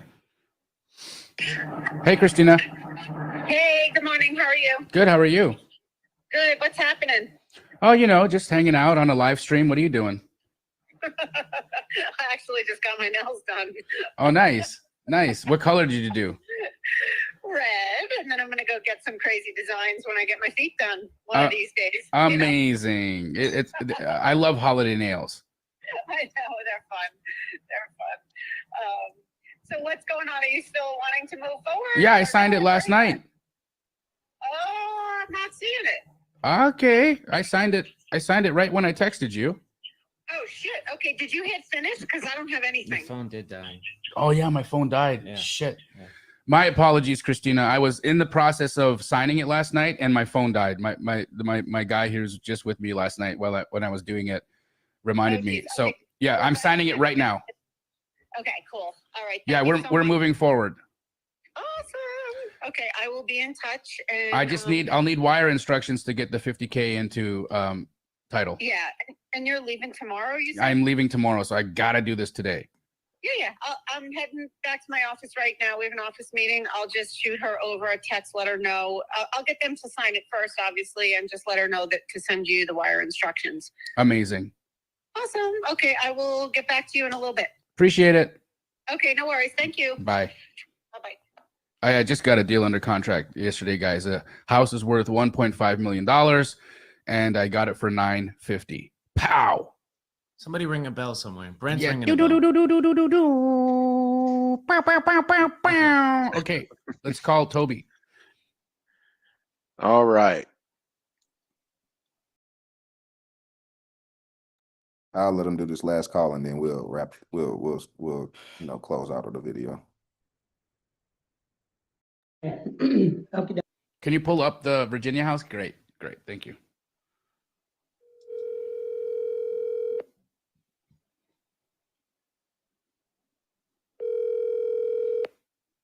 This is Toby. Toby, how you doing? Jamil here. Good. How you doing? Good. I called and left a message about 3228 West Virginia. Right. Yeah, I got that. Awesome. What do you know about it? I like these fixtures that need work. This one looks like it's right up my alley. Do you got any details that you can share? It was a rental for my client. Okay. And they kind of just moved out. So it's in decent condition. Do you know that part of town? I'm a little familiar with it. I haven't done a project there yet, but I'm not afraid of it. Well, I know you guys are wholesalers. So if you think you want to write an offer, you can sell it to someone else and assign it. Go for it. Okay. I love it. I love working with folks who get the game. So yeah, I do a little bit of myself. I have I have like 6 listings right now that are all kind of fixer uppers. Oh. So why don't you shoot me your email? I'll send you my whole list. Okay. And some are condos, some are single family houses. So. And I'll just respond with like my top number on each of them, and if we. That's what you're looking for right there. As a person that's doing primarily investments, they understand what's going on and they are willing to send you their property list. Okay. People are doing investment. Can make a play on all of them. Let's do it. Okay, cool. Sounds good. Hey, Toby, amazing. Appreciate the call. No problem, man. Talk to you soon. See ya. He's been in the game. Wow.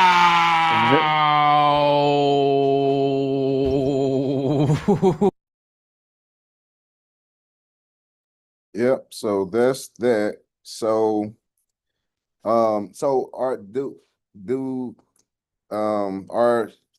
is Jamil and these videos kind of like helping you all out, like watching them call agents, or is like primarily listening to me call agents helping you all out more? That helped me, pretty much. Now, when you had the last time we were in a meeting, you had called. I think it hit a little bit more home for me. So. Okay. Yeah, Perfect. I gotta watch more of his videos because this is not the, I just don't remember. Is this the one that you send us to watch before the first one? Yep. Okay, I knew it seemed familiar. Okay. Yeah, and the level of confidence that he has, which I'm certain that Miss Angelica and I will take up soon, just like you have as well. But he is it's like he knows what's gonna occur with everything before it even starts. Yep. Yeah, he's just so, as a matter of fact, he's flowing with it. Like, he doesn't come off like someone who's fresh in the business, and not as, I don't know how to really put it, but he's just like, he's having fun with it, and that helps. You know what I mean? That's the main thing. Yeah, that's the main thing that I want you all to kind of take away from like Jamil's style and his approach, is that you can clearly tell that he is just having fun with this, He is. He's and having so you know, and that's the zone that you want to be in. You know, that's the space that you want to be in with this, is you want to just be having fun with this. You know, if Right. agents are being rude, you just letting it bounce off of you, you laughing about it. You know, if they being nice and goofy, you being nice and goofy back with them, you know, you Mhm. laughing, joking, and having a blast with this when you calling these agents, That's because kind of that's kind of how I yeah, was with that guy, Steven. yeah, Um, that's the essence. yeah, You just kind know, of, you want to small be. talking. Yeah, and it's nothing wrong with that. You know, like, you know, everything, we don't have to be so super corporate all of the time, you know, like as long as we are, as long as we know what we're doing, you know, we're really, you know, doing real things, you know, and making real moves, you know, it's nothing wrong with being, you know, fun and just, you know, kind of like down to earth, you know, when we're talking to these different listing agents. And that's the way that you kind of build rapport with the listing agent also, is just being like down to earth, like, you know, somebody that, That's you know, kinda- is like a buddy. Yeah, that's kind of how I was approaching, some of these callers when they would call back. It's kind of like, I didn't say, "Hey, girl," but it was kind of like, I think the tone, like, you know, "Hey, Mary, this is Angelica, with the Shorties of Yep. Car Real Estate. I just sent you over a cash offer. Want to know if you had a chance to take a look at it." Just kind of, Hmm. as if we had already known each other, but Yep. don't know Yep. each other. Yep. Yep. That's the Because space you want to be I in. know when dealing with people, when you have that, that rapport with them, Hmm. they're more willing to work with you. Definitely. You're not just usually when you get those business calls, you just want to kind of, cut through the chase and get to the point Hmm. and with them. But when it's more, Hmm. when it feels more personal, they give you a little bit more. So Yeah. In sales, there's a saying that people do business with people that they know, like, and trust. You know, exactly. and so, you know, you're gonna Yeah. just have a smoother time basically with these agents if you can create that rapport with them where they feel like they know you, they feel like they like you, they feel like they trust you, you know, Right. and you're gonna have a better, smoother time, you know, dealing with people if you just lead with those principles basically, you know. Right. So yeah, it pretty much comes down to that. Just comes down to having fun. Did you all catch the KPI where the guy was asking about the KPIs where he was saying like 50 conversations a day? Yeah, yeah.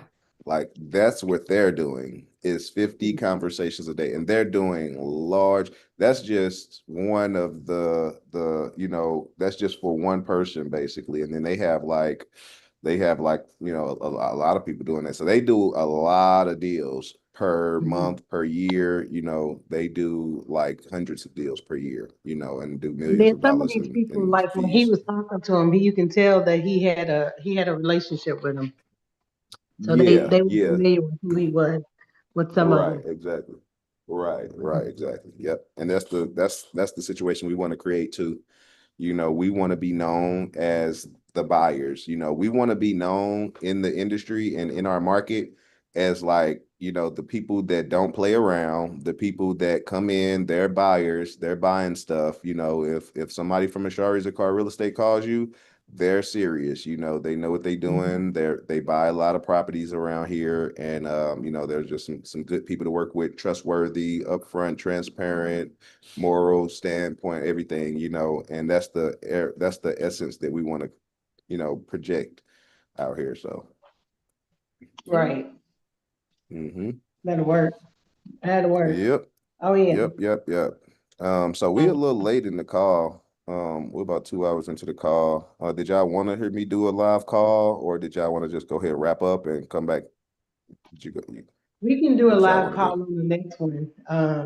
If you want, Okay. Shari, unless Grace wants to go for What about you, a call Grace? or two.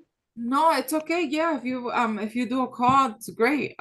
Let's see who we could get on the line. Okay, let me try this. Let me try this agent here. This is one of the offers that I sent out, I think yesterday. So let me just reach out and see if they had a chance to receive my offer or review my offer and run it past the seller. So this is 142. Let's see. Original asking price. Oh, this is a special one. I don't want to do this one right now. That's a special one I'm gonna work on. Let's try this one. Okay. Let's see.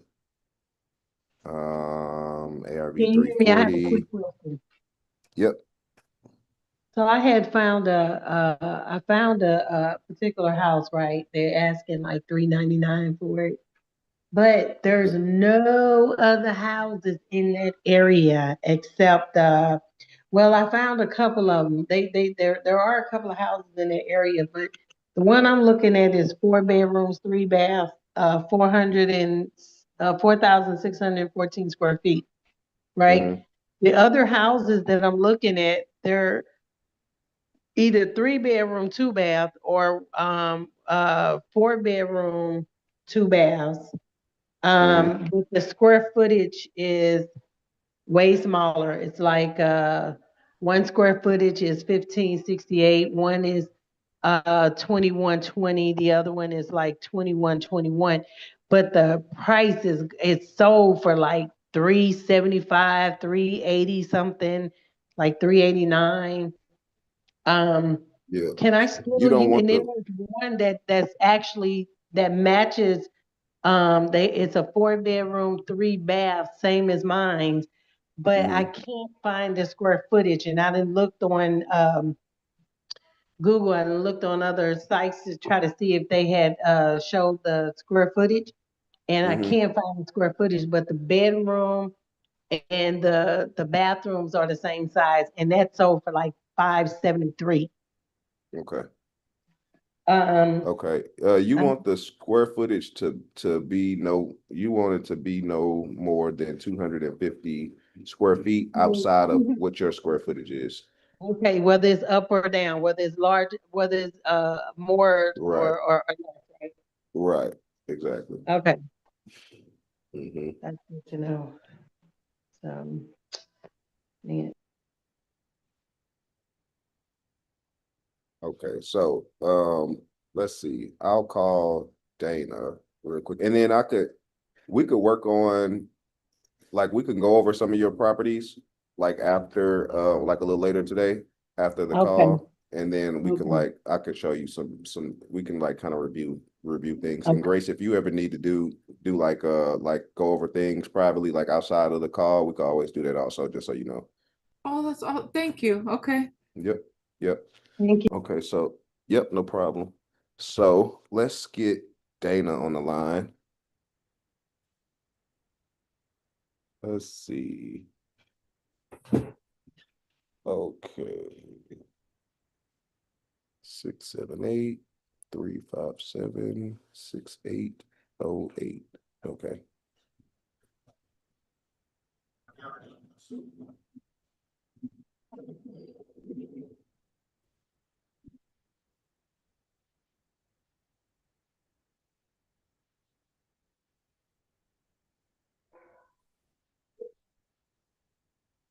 Hello, this is Dana. Can I help you?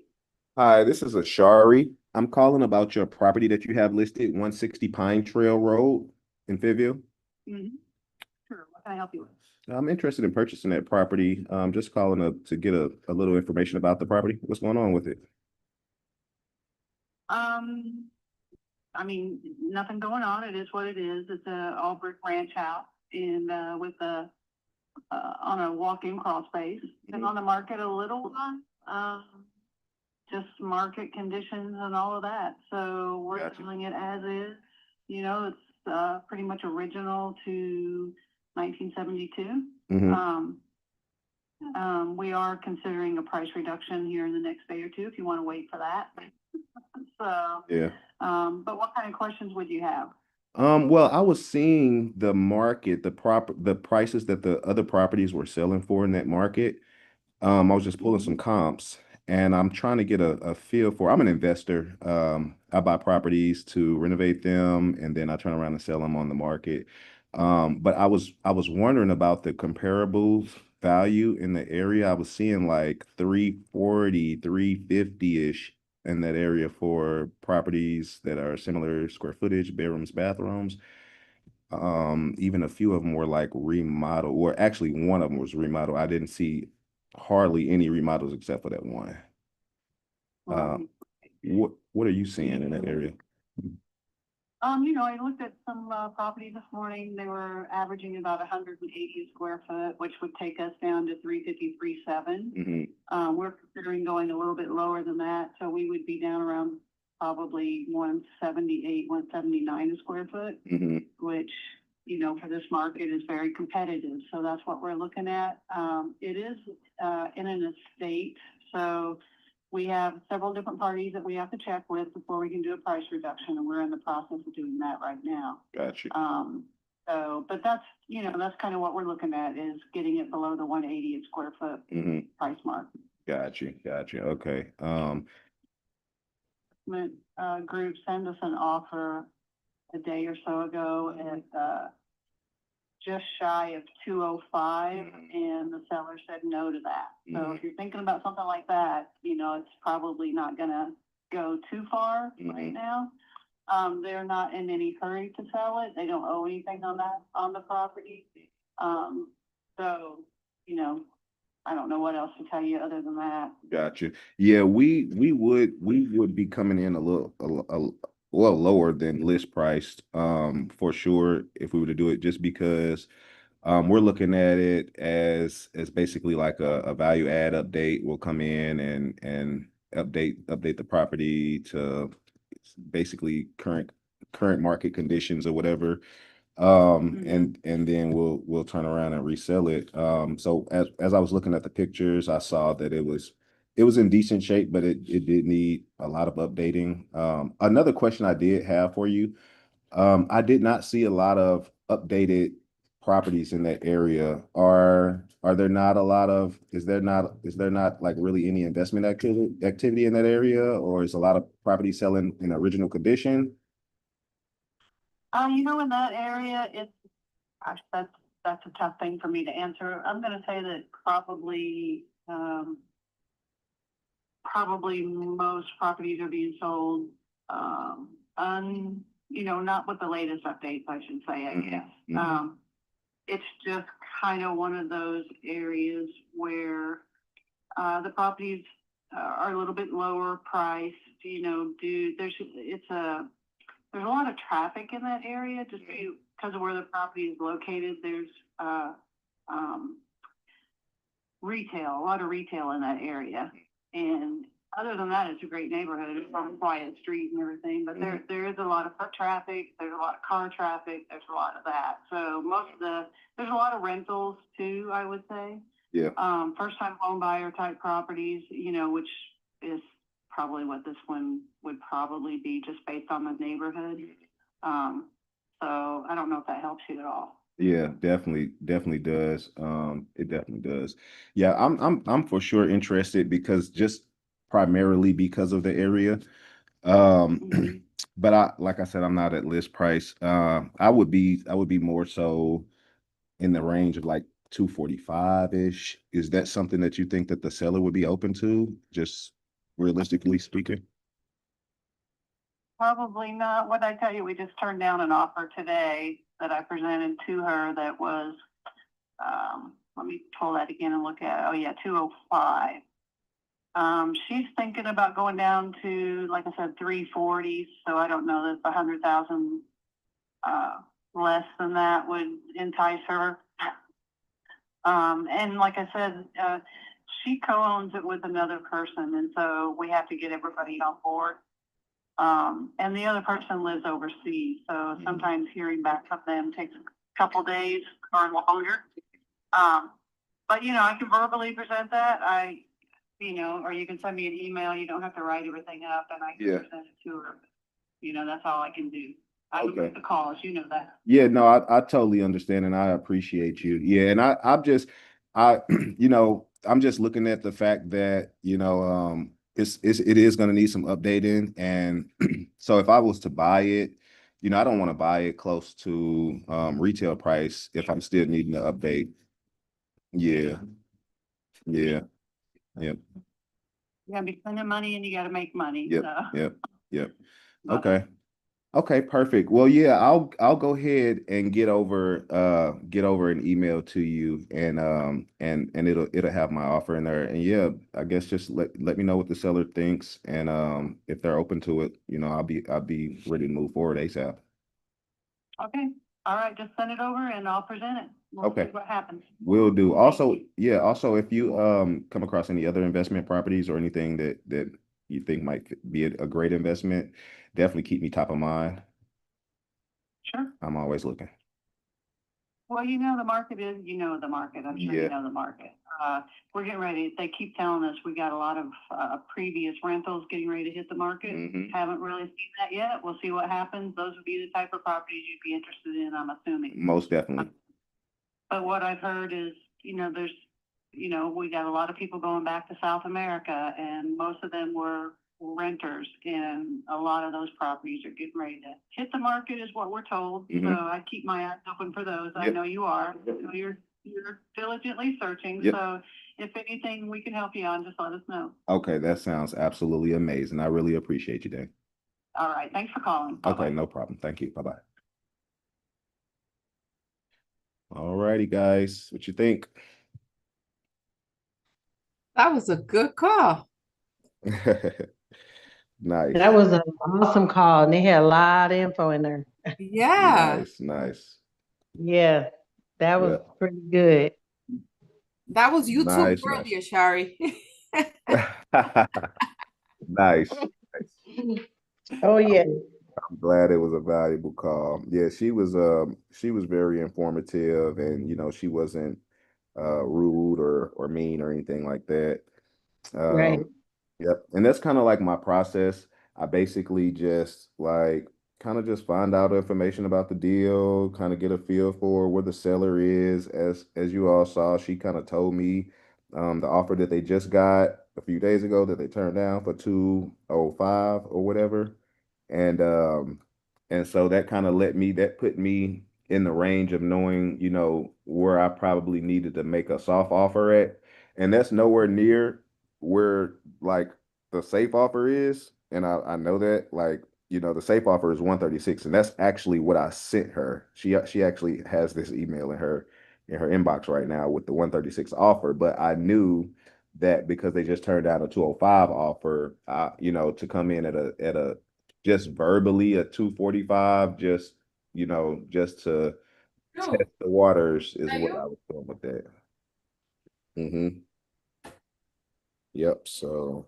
But with it being a very high traffic area, a lot of rentals, I think she said, I think she said there's a, you know, more rentals over there, properties. Mhm. Doesn't that make it a little bit more harder for her to sell that property, which will open the door for you? Not necessarily. Like it just depends on what type of buyer that we have for that area because some of the buyers are looking for properties that for like rental purposes. Right. And so they're able to buy properties at a lot higher margin than like renovation investors basically.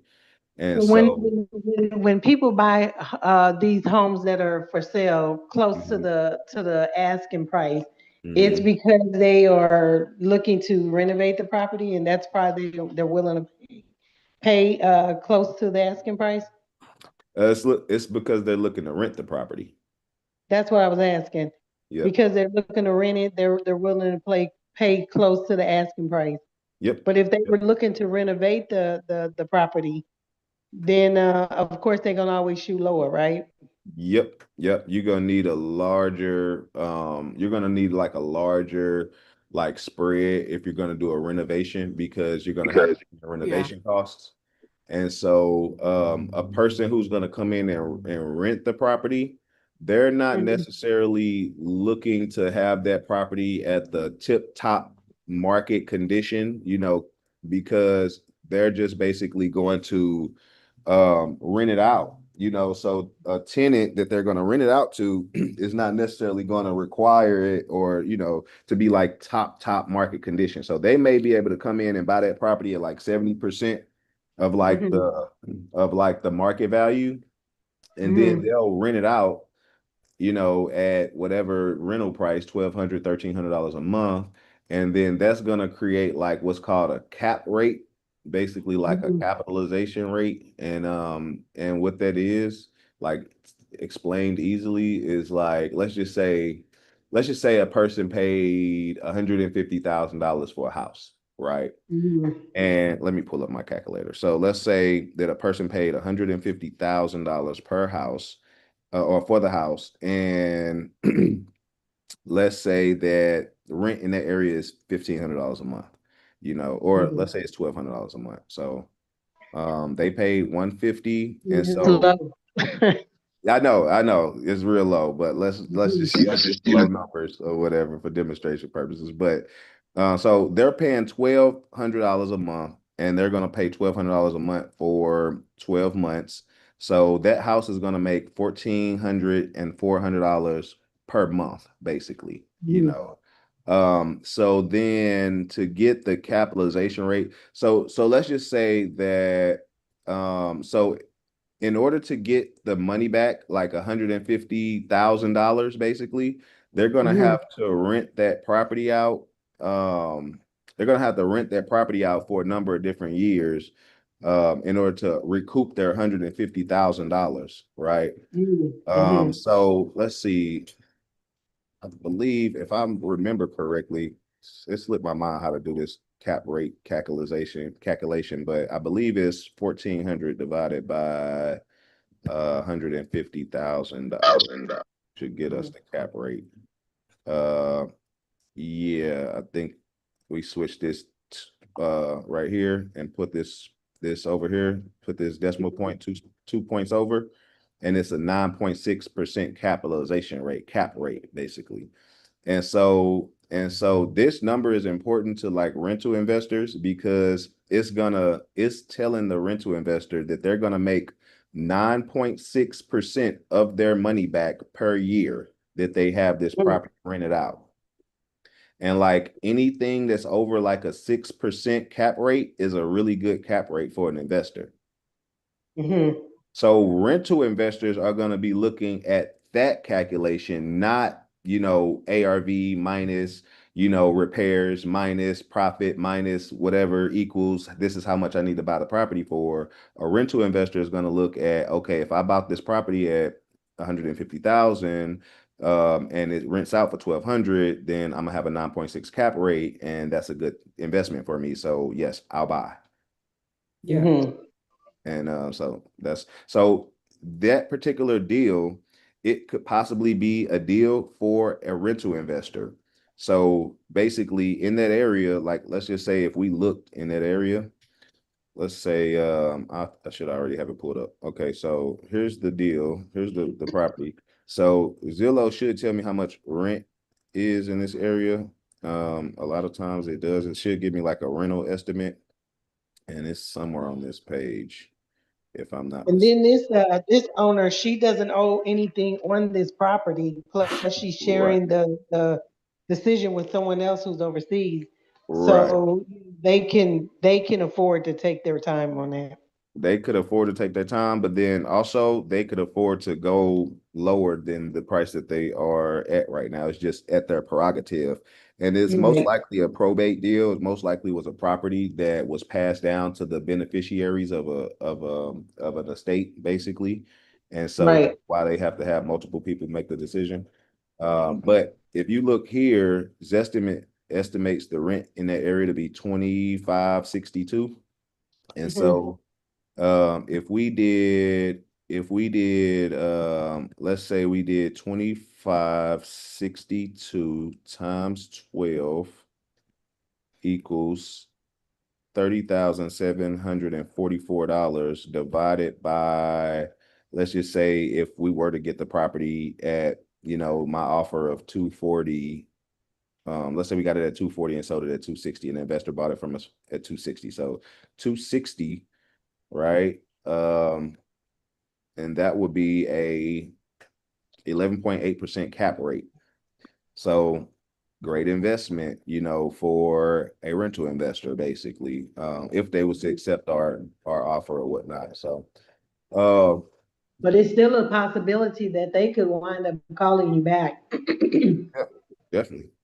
Yeah, that's why it's good to build like a little rapport, as much rapport as possible with the listing agent, because if the seller does decide to reconsider the asking price or whatever, you kind of want to be the person that had, the conversation with that agent where they kind of understood where you were coming from and understand that you're an investor, understand your offer, understand that you have to put work into it, and understand that you're serious and that you really are going to buy the property, and then if the seller does decide to kind of like reconsider the price, they'll think, well, there was this one person that called that was an investor and they did have a cash offer, and we're more so in their range right now. Let me call them and see if they may be interested. That's kind of how it works. Right. So just by building rapport with the agent, you kind of become that person at the top of their mind, or one of the people at the top of their mind when they, when it comes time to reconsider the price. Yeah. Yeah. So Yeah, she was pretty cool too. She Yeah. was pretty cool. Yeah. Well, are you going to do another one? Because I could. Let's see. I think we could go ahead and wrap it up. We've been on the call for a while. We've been on here for about 2 hours and 30 minutes. Let's go ahead and wrap up for the day, and then we'll do more calls next Thursday, and then also we'll be on this Saturday for the live AZRE acquisitions training or whatever, and we'll talk more about comparable sales analysis or whatever. We'll dive some more into that Saturday. Okay. Yep. And then, like I said, if either of you all needs like some one-on-one training or whatever, just let me know, and then we'll schedule that for like later in the day or whatever. Like a lot of stuff for me kind of winds down, and then we could just jump on Zoom one-on-one, and you guys could ask me any type of questions that you need answered, and I can kind of show you all some one-on-one attention. Okay, that If works. needed. Yes. Okay. Perfect. Thank you. Today was great. Okay. Yeah, Perfect. it was. Perfect. Glad you guys got some value out of it for sure. Yes. Yep. So yeah, let's see. So we got these buyers, and if you guys come across any properties that's in this area, again, just to recap, you can go to this order board and see what the buyers are looking for basically and what areas. So if you guys come across any of these are like high probability deals that could close. So let me know what you guys come up with. Let me know if you need some help, and I'll see you guys next time. Okay, perfect. Okay. All right. See you Sounds Saturday. good. Thank you. Okay, no problem. Feel better, Miss Angelica. Yes, you too. Thank you. Thank you. Take care.